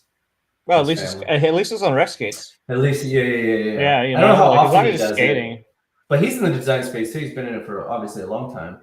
I know a lot of people too who came back to skating through rec skating so they could skate with their kids, and then we're going to do aggressive, and then start doing aggressive again. Yeah, that happens. So yeah. And Dustin Fisher says, "I have 0 people from my childhood to still skate." Same here. I guess I'm pretty lucky. Well, I didn't really start skating as a child because I'm older, but I was like, I started skating when I was like 16 or something. But of my original crew, which would have been like Lonnie Gallegos, Jason Howard, Lonnie, Shannon Rogers, Jared McVay, like they all still skate, like for the most part, which is really rad. And I kind of wish I would have never. I mean, I wish I would have never stopped. To be honest, where do you think you would be now if you never stopped? I don't. That's a good question. I don't know. It was kind of a blessing and a curse, I think, because it helped catapult me into a career that I didn't know I was even going to get into, I think. And during all of that time, I think it just was like the outlet. I don't know if I would have went down a great path otherwise. I distracted myself with work, I think. Yeah. Well, you did the right choice. What was right for you at the time, and you ended up coming back to blading anyway. Yeah. And you're able to just rediscover it, and find a new passion for it. Which, for sure. Which is awesome. And iRollerboot says, "Thank you for everything both of you have done for the sport. Well, we appreciate it." iRollerboot. And I don't know if you've seen Ben's YouTube channel, Benjamin Sanders. It's called iRollerboot. And it's really good. He's a really good skater. He was living in San Antonio. He just moved to Oklahoma City. And yeah, if you haven't checked out his channel, check it out. iRollerboot. Make sure to check out Rachard Johnson on YouTube as well, because his channel is awesome. And the first Sunday stuff that they all have put together, it's really amazing. Like to see, I mean, the last one we had, some guys were out from Utah. So, and there's literally like 100 to 200 people, I feel like, show up. Like it's pretty big and it's a lot of fun, and the energy, it's kind of like the quad skaters. It's very positive. It's very light. It's just a really good time with tacos and clothes and things out there. Just like people can kind of, I don't know. It actually makes me excited about rollerblading even more. That's really cool. That's sick. Yeah. Let me see. And Rachard, super sticker. Oh, super sticker. Wow. Thank you, Rachard. And then Launder, Jan, thanks for the shout out. Michael O. One trick a day. One trick a day. And the first Sundays, who organizes that? How did it get started? Was that something that started after you started skating, or was that happening already before you started skating? It was happening, I believe, before. It's OB, Noah, Rachard. Rachard, you can add, or whoever can add to that. I don't know. Why am I missing? Oh, Danny. I believe Dan Rosado. Yeah, I think that's pretty much the 4. That's really cool. Put that together. But I know that some people have done something similar in the past. And I think they just carried on that tradition, and it's just evolved and become something really great, especially for the community and for people. It's probably the most fun I've had in a while. I want to go out to do those things. Yeah, that's amazing. I mean, it's like the mecca of blading right now in the U.S. for the most part. I mean, San Diego was kind of the hub when the magazine was there, but it was still not like it is with the community. United community. Everybody was still in their crews and stuff. It's like LA is a big community, and there's lots of communities as well. Like, I mean, I know Chris Rossi's doing a lot of stuff with his shop out there, and he does some stuff with the Big Wheel. Chris Rossi. He does that shop. What's it called? I can't remember the name of it. So I could do shop in LA. They sell like Valo stuff. They do Wizard stuff. He does like Oh, really? He does some skate nights there. Um, someone in the chat might know what it's called. Off the top of my head, I can't remember. I had the shirt on yesterday too. Oh, it's called Astral Blades. Why does that sound familiar? Because it's a shop in LA. I must, yeah. That's why it sounds familiar. It's interesting. A lot of crews that like Sunday Brunch is a crew that I kind of jumped into from time to time. I'm kind of feel like a bit of an outsider, but I kind of inject myself, and it's been great to be able to connect with those guys and skate with those guys. Stockwell I used to skate back in the day with a little bit when I come to LA, and the McLeods. And that was a lot of fun. So kind of reconnecting and meeting a lot of the newer guys. It's been cool. I haven't been to, and Billy being there. Billy I've known for a while. I haven't been to a Sunday brunch in a while because of First Sunday and other things. But I need to get to another one. I think they stopped for a while because McMullen just had a baby. And he's usually like the ringleader of it all. Do you ever go down to San Diego to skate? I know the skate I want much to. smaller there, but there's probably still a lot of good spots and parks. I see From's there, right? And he's From's always there at First Sunday. And I've been wanting to go out there. We were actually talking about a First Sunday being out there, but I don't know what happened. I definitely want to get to San Diego. I haven't been there since, I think, skating with you. I think you were there. Shane was there. Happy was there. That was probably the last time I went to, no, that can't be the last time I went to San Diego. Was that Norther was living there? It's been a while since I've been to San Diego in general. It's been a long time. And the tacos. Mike Obadoba does his tacos. Yes, the tacos are I'm sure awesome. I butchered his name. Okay, and then Iroh Boots says the tacos look good. It's amazing how to many have tacos food have you there. had today? Okay, so I'm gonna just throw it out there. The tacos in LA, like regardless of who's making them, are really good and they're cheap. You know, compared to where I live, the tacos suck terribly. Yeah. It's like AMC got together with 7-Eleven and opened like a taco truck and charge you like $20 for 2 shitty tacos.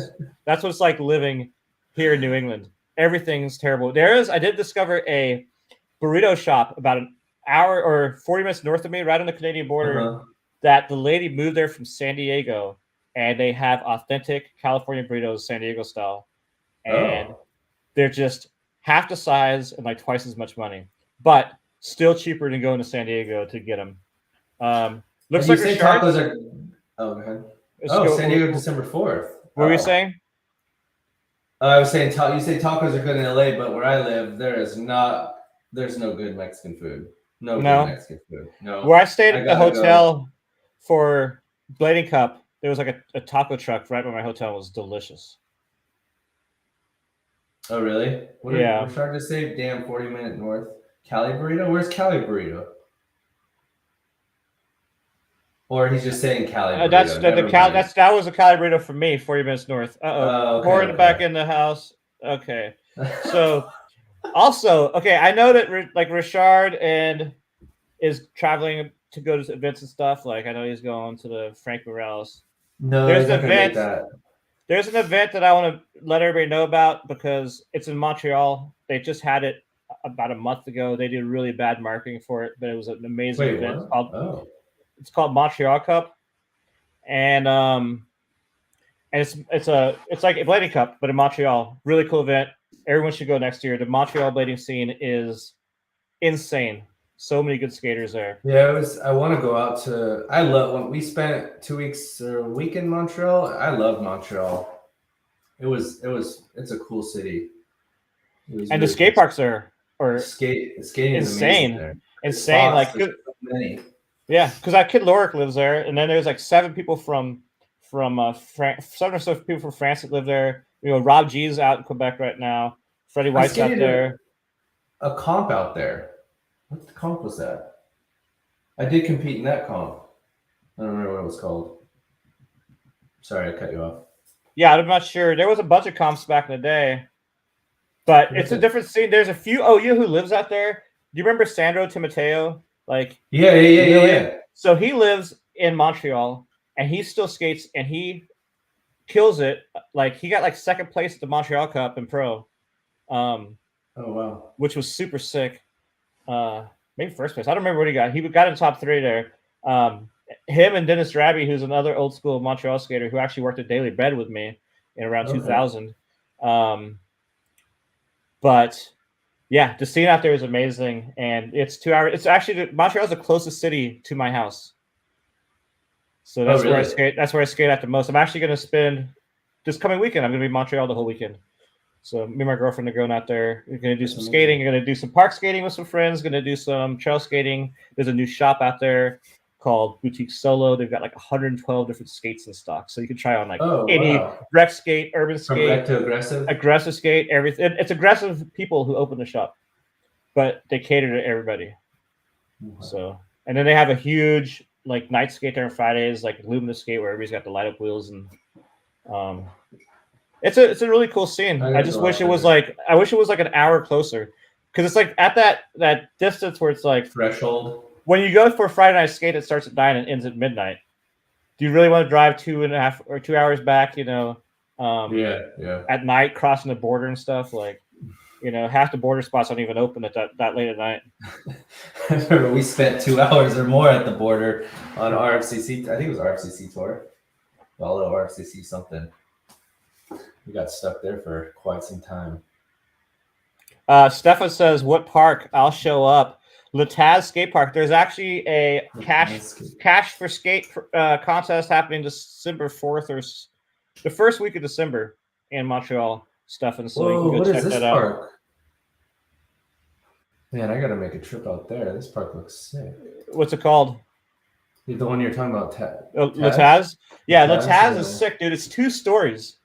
So they have upstairs. They have a foam pit, a bowl, a spine, and a mini ramp, and then downstairs they have like a roller derby track with a wooden rhythm section around it, and then like a 1 unit ramp that has like a street course built into it and a mini ramp, a little one, but it's really fun. And then they have the pro course, which is like a feast course basically.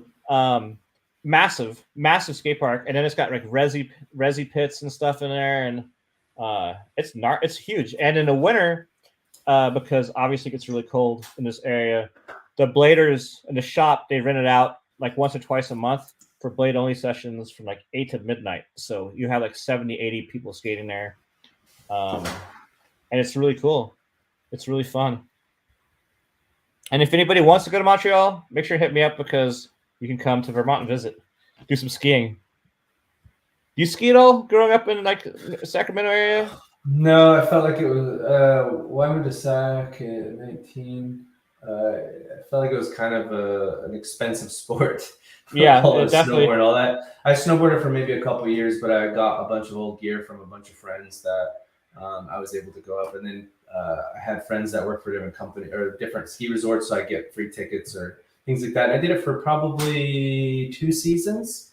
Doing a little bit of grinding, started airing, doing a lot of stuff like that on a snowboard, but I never skied. I've always wanted to ski. I want to try this winter maybe. It's really fun. I mean, it's just like skating, like downhill skating. And John Elliott's cousin was working snowblowing at Big Bear down there in Southern California, or where you guys are. Yeah. And for 2 years we had free lift tickets. See, that's awesome. So I went snowboarding for 2 seasons then. Then when I moved to Vermont, I lived 10 minutes from a ski area. Just get a season pass. Like, you don't have to pay for gas or anything. All right, let's see. Let's get back to some questions I have. I'm just trying to look through your questions to see if there was something. Is there anything you want to touch base on? No, but I was looking at the one where we met, but I think we already covered that. Yeah. At the beginning. What's your favorite trick to do now? Like, what's gonna be your first trick you do when you get to the skate park? Favorite trick. Or what's the only trick? If you could only do one trick for the rest of your life, what would it be? Wait, what? True Sav is probably one of my favorite tricks. So that's gonna be like Allegheny, True Sav, anything like that is probably my favorite. Anything Unity, I guess. And what's your warm-up trick? Do you have a warm-up trick you do first every time? Warm-up trick is probably back royale. Back royale? Back rail or sole top. Yeah, That's a good warm-up trick. That's the same backup. That's the same warm-up trick for Lorik had last week. Okay. And Back Robert Guerrero rail? says that back royale, and Robert Guerrero said that was his as well in the last interview. So I think you're doing good. It depends. Like if it's a park, it's back rail. If it's like a handrail, it's probably sole grind. If it's a down ledge, it's probably back rail. Things like that. Like I guess depending on the obstacle or the spot. And how often are you skating handrails these days? I haven't skated a handrail in a while, actually. Have I skated a handrail recently? I can't remember if I've skated a handrail recently. I'd have to look at footage. My memory is slipping. A lot of down ledges, a lot of park. So if there's a rail at a park, I'm probably skating the rail a little bit, but not likely. But yeah. Rails seem a little dangerous to me these days, but I do want to start skating them again. There was a photo you posted on your Instagram a while back of you doing like a sole down a kink trail. Was that an old photo or like a I did skate? That did skate it was a school down the way. I was skating Mike and Ryan one morning. This was probably 6 months to a year after skating, and I just saw the rail and I was like, I just want to hit this. So that actually is the only rail or one of the only rails that I've hit in a long time. And doing a kinker was kind of intimidating, but I want to go back and do more on that. I actually want to session that. That school has a lot of cool shit. I saw that photo and I'm like, damn, that's really sick. I wonder if it's because you have a mix of old and new. Old and new, yeah. It was new. I'm gonna put up Barber your Instagram. Just skated that spot, I think. So everyone, make sure and follow Michael on Instagram. I'm putting up his Instagram handle right here. It's just at Michael Martinho, and you can see some of his old stuff, his new stuff. You can see the photo of him doing the kink trail. All really good skating. Make sure to follow him on Instagram. I mean, skating park rails. I'm trying to see if I'm looking back now to see if I skated any other rails other than that. Oh, we skated a rail in Irvine. Went to Irvine, UC Irvine. That was really fun. There's so much stuff there. Oh yeah, it's like a skate so park. Much stuff. Yeah, it's amazing. That's really cool. Actually, there. Yeah. Is there my rail a lot? What do you have? I just have Dan's rails in my backyard that he made. It's like a little kind of gradual rail. So, see, that's another thing I don't have. We don't have a paved driveway or paved garage, so can't put any rails up. I have some rails, but I have to drive them somewhere. And then in the wintertime, there's nothing covered. There's no like covered pavilions, no park garages. You're screwed. Yeah. I googled it. The closest park garage to me is like 2 hours away. So no way. It's like bullshit, dude. You gotta go to like Montreal or like in the US. It's got to be like Manchester, New Hampshire, or something. Yeah, it's crazy. Now, is there any tricks since you started skating again that you're doing that you didn't really do before you quit?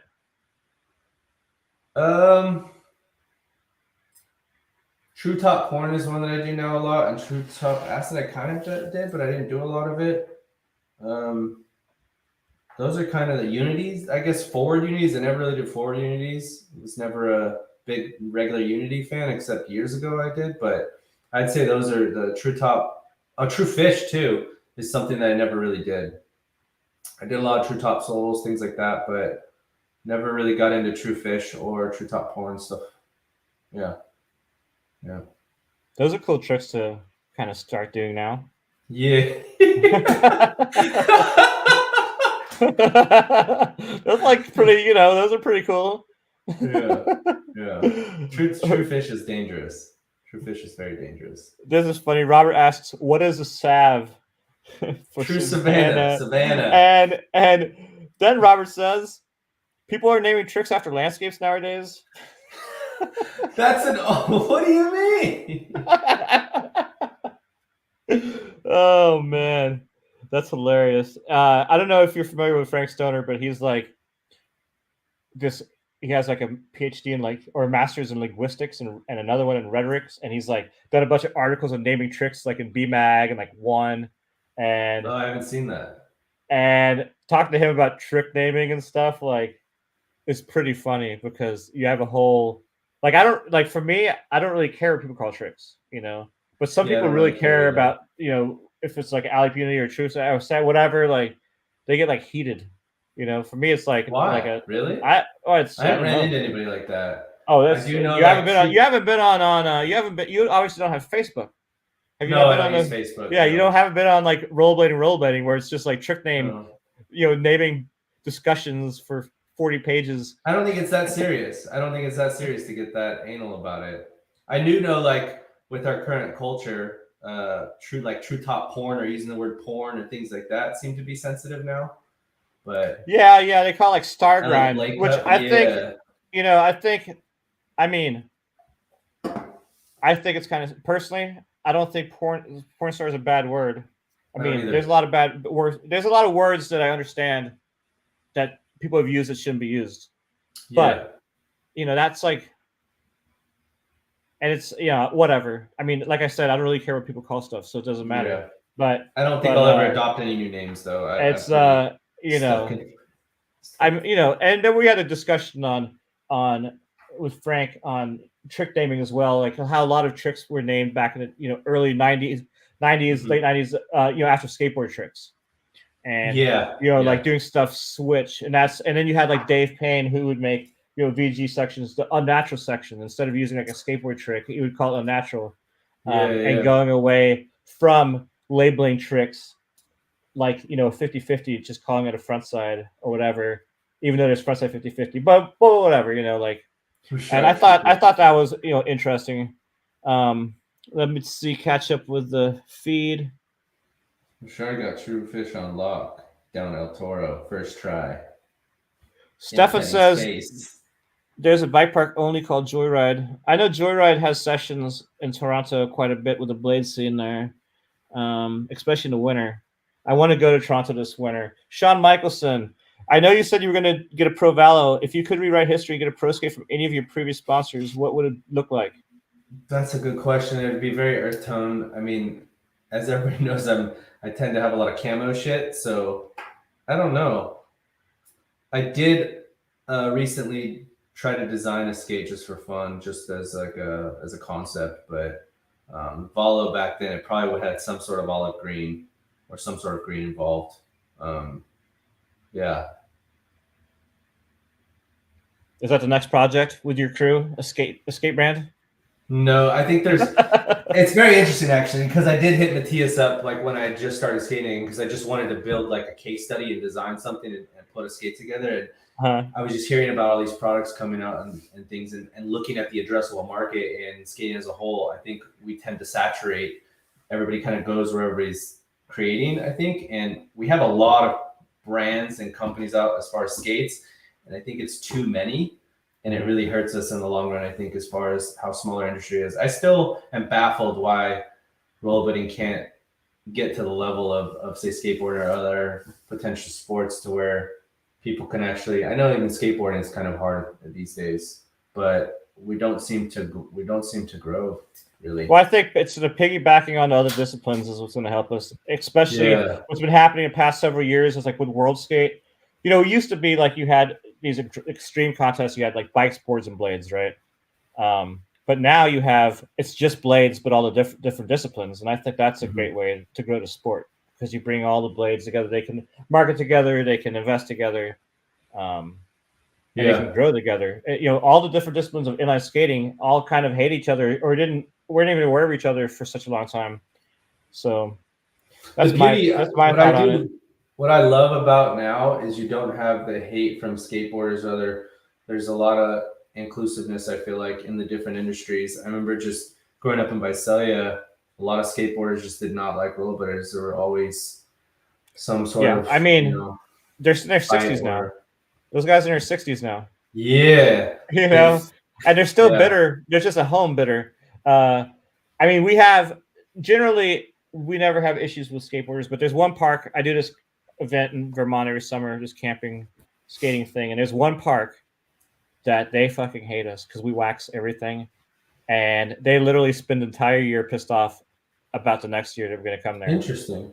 And I mean, they do so many posts. They like find out our schedule and they like try to warn everybody in these other towns that we're gonna come wax all their shit. So it's like super funny. I'm I feel actually like skateboarders. Oh, go ahead. I'm actually taking that park off the list for next year just because it's too much of a hassle dealing with these guys. Like the footage. I'll have to show you the footage sometime. The guy shows up cussing. He's just some old Hesh guy. He's like cussing the whole time. Yeah, like it's like a grinder tries to grind the wax off the coping while you're skating it and stuff. Like, and they put up like no waxing signs, and everyone's really? just like, yeah, and everyone just wall rides off of them. But for me, because it's like it's on public land, right? Mm-hmm. It's not like a private DIY. Everyone's allowed to skate there, and for me, like, it's that they can't just say no rollerblading, so they say no waxing, which just means no rollerblading. Because the only people they're going to wax is rollerbladers, right? Yeah. So it's like another way of saying no rollerblading. So it's like, and they're like, there's signs, there's rules. I'm like, you guys are skateboarders. You guys follow rules and signs? Come on. You guys street skate. It says no skateboarding. Punk rock? You see a spot that says no skateboarding, you can be like, oh, there's a sign. We can't skateboard. No, bullshit. Them like say that you can't skate there because they have a sign. It's just like so ironic. I feel like skateboarders here love wax. The ones that I've ran into, they love the younger wax. Ones do in Austin. They do too. Yeah, all the good Austin skateboarders would wax stuff for us because the older guys were still kind of assholes, right? But yeah, the younger guys and yeah, I don't know. It's they like to go fast.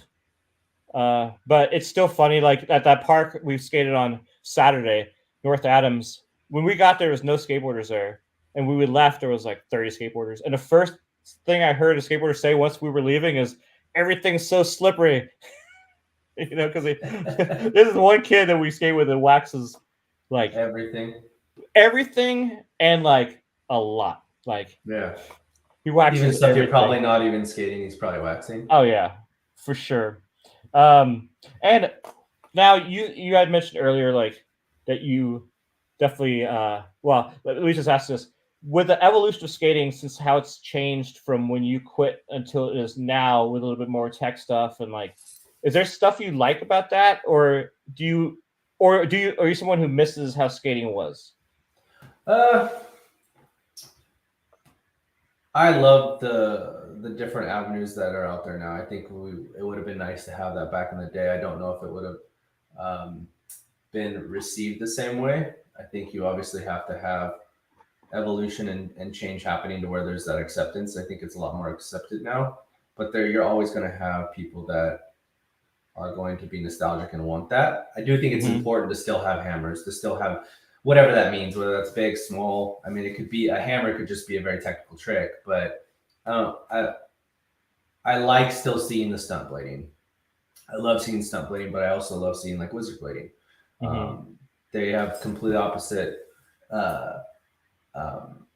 spectrums, but they offer something really unique in each other. I think that's really cool and digestible.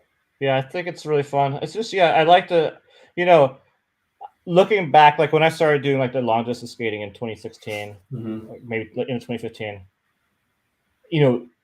As I said earlier, back in the day, I wouldn't have been caught dead even thinking about riding big wheel skates, whatever. But looking back then, I was like, man, it would have been so fun to skate around San Diego on big wheels, back in the 2000s. Yeah. I'm like, I lived in so many good places to do urban skating, and I didn't do it just because, we were too cool for it or whatever. But also the evolution of the products have gone so much farther that it actually looks cool. Like if you would have, it looks cooler. Yeah. But still, it's still the same. It's still a 4x80 at the end of the day. At the end of the day, yeah. I mean, I think that's one thing that attracted people initially back to blading before COVID and stuff like that is when Powerslide came up with the like the 3-wheel skate, the tri-skate. It didn't look like an inline skate. So I would be skating around Austin, and almost every single person that would comment would say, "What are those?" Because they didn't realize they were like rollerblades or whatever, because they don't look the same. You have 3 wheels, they're big, and they just look cool and different. And I think that kind of helped get some people in. Somebody's asking what Rollerblade. What is a hammer? I mean, What is a hammer? I mean, hammers, like I said, could be anything. I mean, traditionally they are big stunts. Now I don't think that they have to be necessarily big, dangerous stunts. They could be very technical. Well, I think for me, like Frank and I had a conversation the other day about best tricks. Like, what qualifies as a best trick? Like, is it yeah, that's another like thing. Yeah, is it just like the scope of the size of the trick? Like, is it the style? We came up with like 6 different things, and if you took like 3 of those, it kind of qualifies as a best trick. But some skaters, like almost every trick they've ever done is a best trick. You look at like Aragon or like Roscoe or Haffey, versus other people having 1 to 12 best tricks in their career. So what really is a best trick? And if you look at a lot of opinion that back then the best trick has to be like perfect. But you look at Haffey jumping over the wall at Bercy and putting his hand down. Some people just say it doesn't count because he put his hand down, but it's so crazy. That's like doesn't count. Even when Pat jumped off the roof to the ledge, like his landing wasn't perfect. His landing. A purist would be like that doesn't count. But I'd love to see any of these people say that doesn't count actually try any of those tricks, because none of them would do it. Yeah. I think that's really hard to gauge comps. Like that's why I say at Blade Cup and all these other things is like, how do you actually judge that? Because everybody's so different in their aesthetic, their choices, their decisions, what they do, how they do it. I think it's a really difficult thing to achieve a great outcome. I think it's a lot different best trick in the comp setting versus a street best trick, because it's more about crowd pleasing. It's not about, because you cannot necessarily, like in Winter Clash, you see how big somebody goes above the crowd. You never see their landing, right? So best trick on a comp setting is more like, how big can you go? Like the big, it's not necessarily about how clean it is, not at all. Versus in street, it's got to be a little bit cleaner, better style. So best trick in like competition versus street is totally different.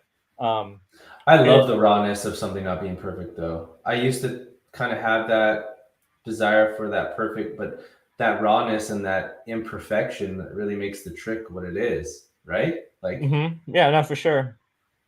Yeah, it's kind of go ahead. Oh yeah, go ahead and finish what your thought you had. It's even like fashion, wearing clothes. Like I like shit that feels kind of imperfect and it feels a little rough. I think it makes it interesting, and it stands out. I don't know. And Rachard answers the question on hammers. Look at air fiber, break your god. Literally, that is the image I had in my head when he asked that hammer thing. And then you'll see hampers. You'll see hammers. A lot of hammers. Just kidding, hammers. And Stefan, like, I live to tire hammers. And he said, meant to throw hammers. Everybody's having typos right now. Yeah. And Rachard says Demetrious Geroge is a hammer. And yeah, he's definitely a hammer skater.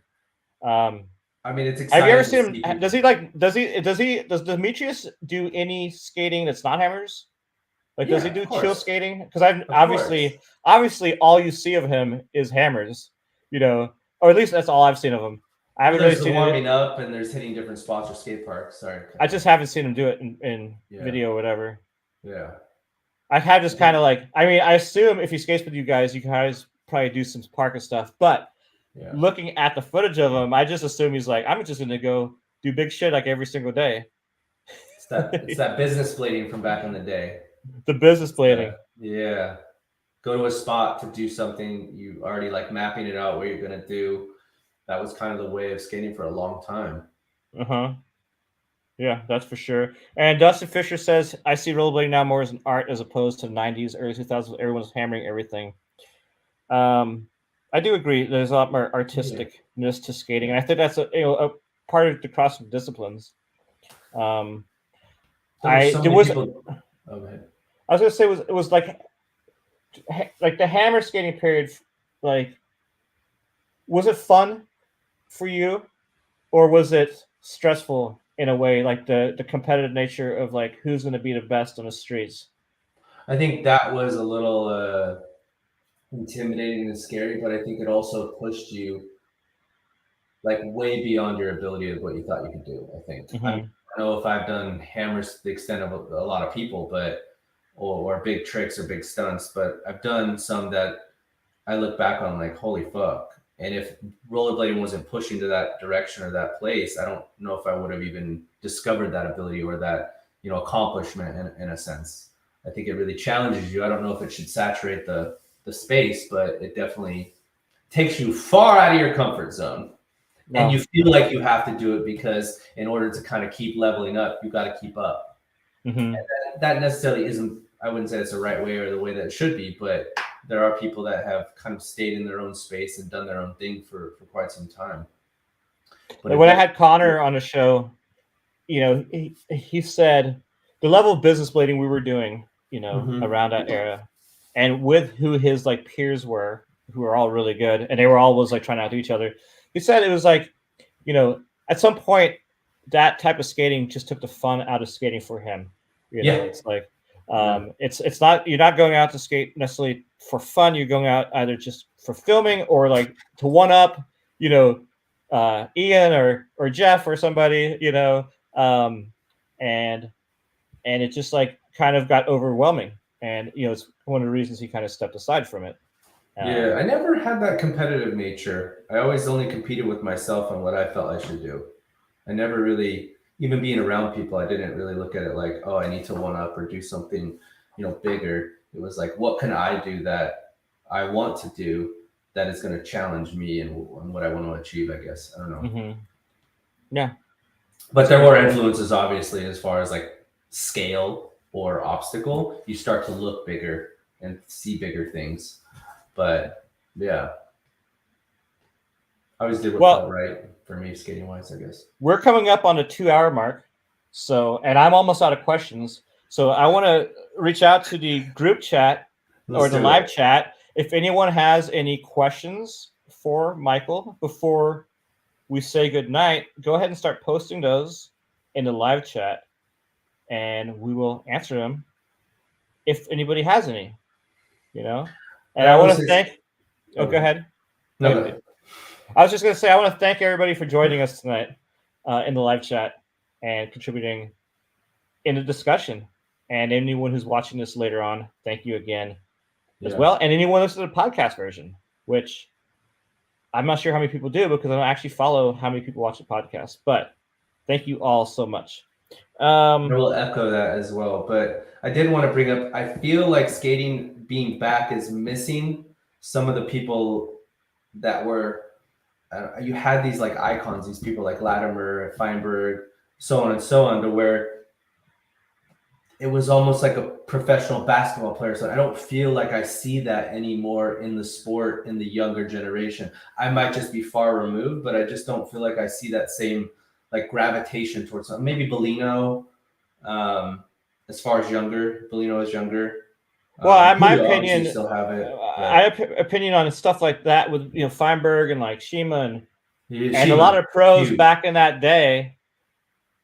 There was a lot of the brands marketed and imaged a lot of those people. From print ads, seeing in magazines all the time, creating like almost a god type character. Where kids have photos on the wall. And part of that reason it's not like that anymore is because print's gone, everything's Instagram. It's hard to market a rider as a brand. It was a lot easier back in the day. And there's a lot of good kids on Instagram and stuff that brands, they're more willing to give them a free pair of skates than, focusing money promoting somebody else. And I think that's part of it. It's just not the market. A lot of people can't market themselves. In the 2000s, they were being marketed by somebody else, which helped grow their brand themselves. And I think that's a big thing missing for the pros today. Or maybe Damon has a little bit of that right now. I feel like maybe. Oh, speaking of like legendary blader, Tree Rudolph is in the chat. Shit. Who calls you a living legend. And Tree is like so wild and stuff. The sickest skater. Yeah. Who like talking about best tricks. Like every single post he does on Instagram is like a best trick of the crazy. Yeah.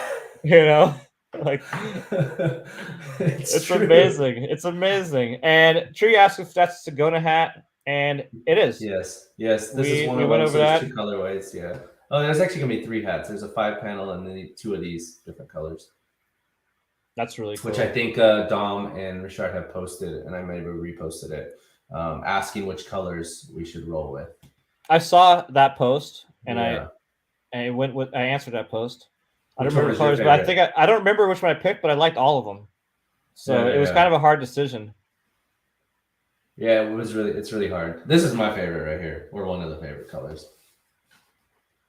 Are those labels like little leather labels on Yeah, there? it's a little leather tag. Oh yeah, that looks good. Oh yeah, tag. perfect. Are they corduroy? Yeah, corduroy. Yeah, that's It's like a tight. It's a tight, shallow corduroy, but it kind of feels classy. It feels very. I've never actually seen that style of hat as a corduroy before. Yeah, Dom actually had one, so that's what it was kind of based off of. It's been a long time since I've seen Dom too, besides the Blading Cup. Yeah. You know, I mean, are you talking about today?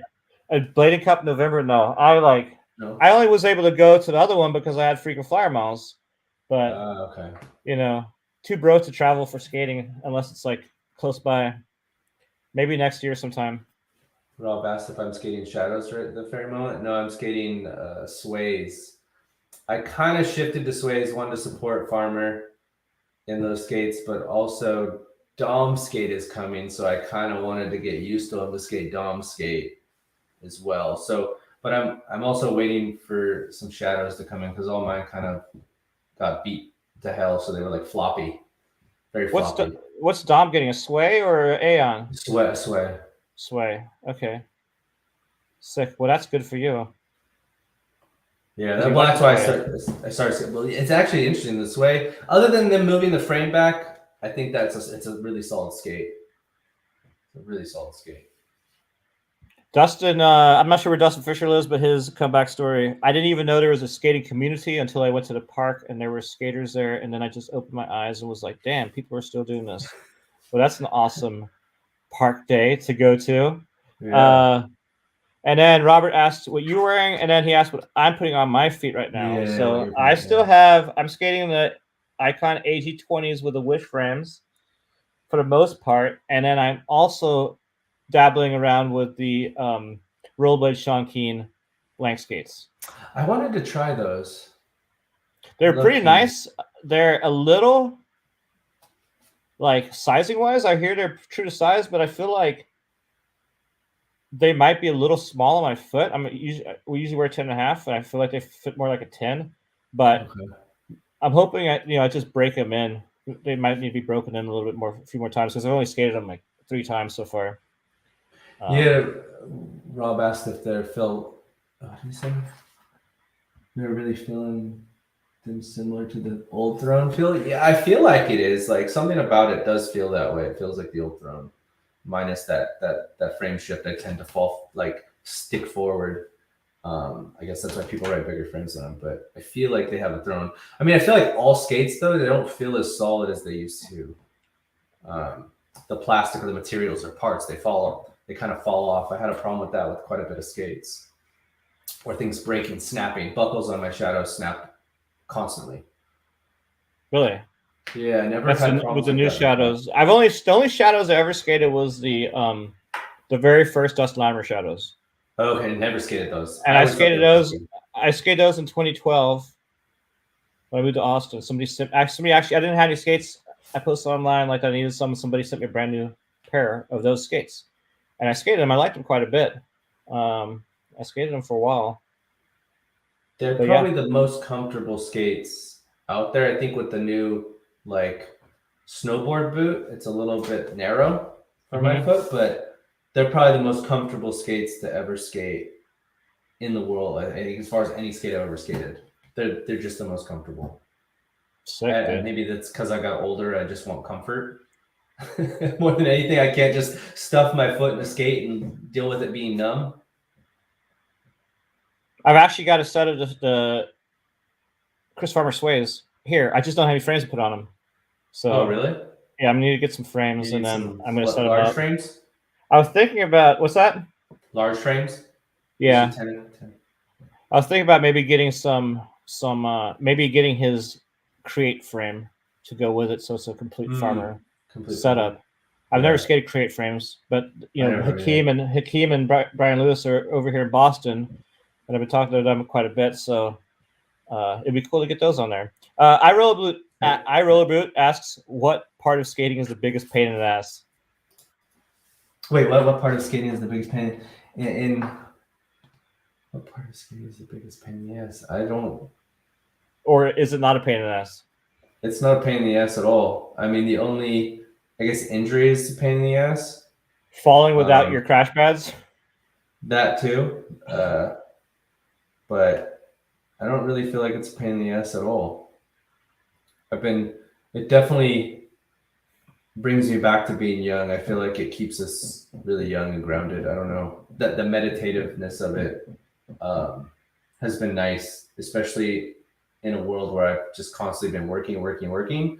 It's like a great escape. Like it's just like being on tour. You're kind of you're just detached from reality, I guess, in a sense. So you just focus on that thing that you're doing, and you have to, right? So I'm really excited about that part of it. What's your I guess come back to skating. What do you love the most about skating right now? Fuck. The community has been huge, but also I guess detaching from my current reality and just moving and the fluidity of it, and just kind of, it brings me back. So I think just being present in it and doing it is probably the thing I love the most. I would say. I don't know if that answers it. Yeah, that's a good answer. I always feel like for me, it's always the community. The community is huge. Like feeling that connection to people who are very like-minded, but also that you are reconnecting with and new people. And it is a space where people seem very positive and loving, especially like me being gone from the space for so long and coming back to people and seeing old friends and reconnecting has been amazing. And new friends, a lot of new friends, especially in a world where we tend to dive into work and family and all these things, and we lose sight of those connections, those friendships. I think it's really important to have that in your life, or people in your life outside of your family or your close circle, I guess. Yeah, it's a good thing you moved to LA, because you might have not been able to experience this had you stayed where you were. For sure. Life is a funny thing like that. Yeah, It's definitely true. A lot of realizations with stuff and being able to experience that. I always wanted to live in LA for years. Like growing up in Visalia, I never thought I would live in LA, and it's so close, but it felt so far. And it would have been amazing to grow up here at the time that skating was actually happening. It would have been really amazing. Just the spots, the groups of people and stuff. Well, the LA scene back then was a lot different. Insane. You had a lot different skaters. You had like L-Star with Latona's crew, and then you had the Oblivion crew with Gonzo, and then you had like the Sacramento guys, and you had all the Long Beach skaters. But I mean, pretty much most of the people who live in LA now are more transplants, I guess. I mean, obviously you had Rachard and them with FP and stuff, but I guess they were more Orange County, or were they like Southern LA County? I'm not really sure. I'm sure I have to answer that. Rainier, I've been skating with too. Rainier's fucking killing it. He just hit his ribs really hard. Some of those skaters, though, man, like that whole Oblivion with Ernie Ramos and Hong Fong. Oh wow, what are those guys doing? I know Gonzo. I don't know, right? I mean, I got Gonzo on the podcast a few episodes ago, and he's on the mission to get Hong Fong on this show, which I don't know if it's going to happen or not. Is he skating? I don't think so. I think he was skating up until a couple years ago, and then there was like Ken Lee, who's amazing. Ken Lee, yeah. And then obviously Josh Latona, but Josh's brother Roman Latona was really good too. Yeah. But yeah, there were so many people in LA. Roman was struggling with schizophrenia, wasn't he? Was it Roman? I think both of them. Yeah. I know Josh Latona was, we went up to LA to skate a spot. He was there randomly, by himself skating this rail, and he had a tape player, and somebody asked him when he was playing or whatever. He was like, it was just there was no tape in it. He was just had pressed a play button and was listening to like the white noise, like skating to it. Yeah. Oh, interesting. Yeah, it Maybe was that like helps him. Never seen anything like it. Helps him calm something, maybe. Yeah, last time I went to LA, before Blading Cup this year was Blading Cup in 2016. And we went up to LA and skated with Ben Schwab a little bit. I don't know if he's still skating, is he? I don't know. He's doing music, isn't he? Yeah, but he was doing music back then too. You came in 2016. That's when I moved to LA. Okay. I moved to Venice area.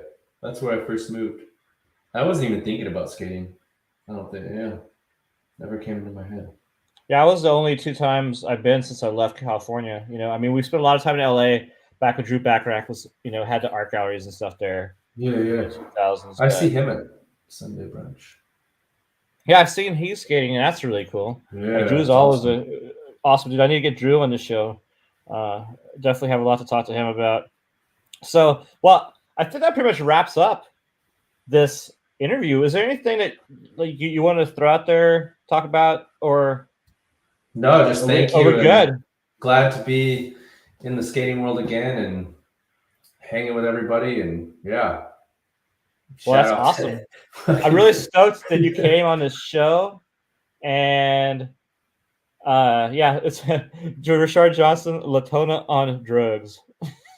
Oh, Jesus. It sucks. And I think that's there's a lot of people that have suffered that issue in the sport. Do you think it has to do with the rollerblading praise and the space that you're in, and then you stop and it's gone, and the community, all those things? I don't think it even has to do it. I don't think it even has to do anything with rollerblading. I just think it's person, or outside factors, outside people to hang out with. But you never know, Rachard said they went to school together, and that it never stopped, just got worse, and that's very sad. Luckily, with age, fortunately, a lot of people have gotten out of whatever situations they're in, but with other people, if they don't want help or whatever, there's not much you can do. Yeah. So ending on a sad note like that, but on a happy side, I'm glad I got to talk to you. It was really cool. Really cool catching up, and I hope to get out to California again sometime. And Rachard, somebody else who would be fun to get on the show if he's down. Yeah, Dom, sometime. Rachard, and Dom. all these Yeah, guys, all these cool, awesome skaters. So if you want to stick on this chat for a second until I'm done with my outro thing, I'll see you in the exit room. So I just want to thank everybody again for coming on the show. If you enjoyed this episode, please make sure to hit the like button. Leave any comments you might have in the description below. And make sure to subscribe to this channel if you haven't already. Hit the bell icon to be notified anytime I upload new videos. I have links to my social media in the description below. I have a link to Michael's Instagram in the description below. I also link to Dominic Sagona, Rachard, all their stuff that they're doing, so you can check out the different brands from the crew. Support them all. Support skaters out there doing rad things. And I also have Done Now Blading merch. I have a little yawn on a cop with a Canon GL1, which is the camera I use all the time, and some big wheel blades because that's something I started doing. My 2 things combined in one. These are available from the website, shirts, stickers, all sorts of stuff. I also have this logo, the old yawn from Daily Bread. Oh my God. That Chris Pill build. That's old school. Yeah, so I have links to that stuff in the description below. Actually, I'll get your address and I'll send you some stickers. So again, I want to thank every one of you for watching this show. I'll see you very soon here. The next show is next Monday, 8 p.m. I'll be chatting live with Robert Guerrero. So make sure to show up let me do that again. I'll be chatting live with the Robert Guerrero. So make sure to show up in the live chat so you can ask some questions and interact like we did today with Michael. We had a really good crowd. And 2 Mondays after that will be Jason Howard. So mark your calendars. Lots of cool content coming up here on the channel. Again, thank everybody for coming. We'll see you next time here on the Dead and Out Blading YouTube channel. Thank you.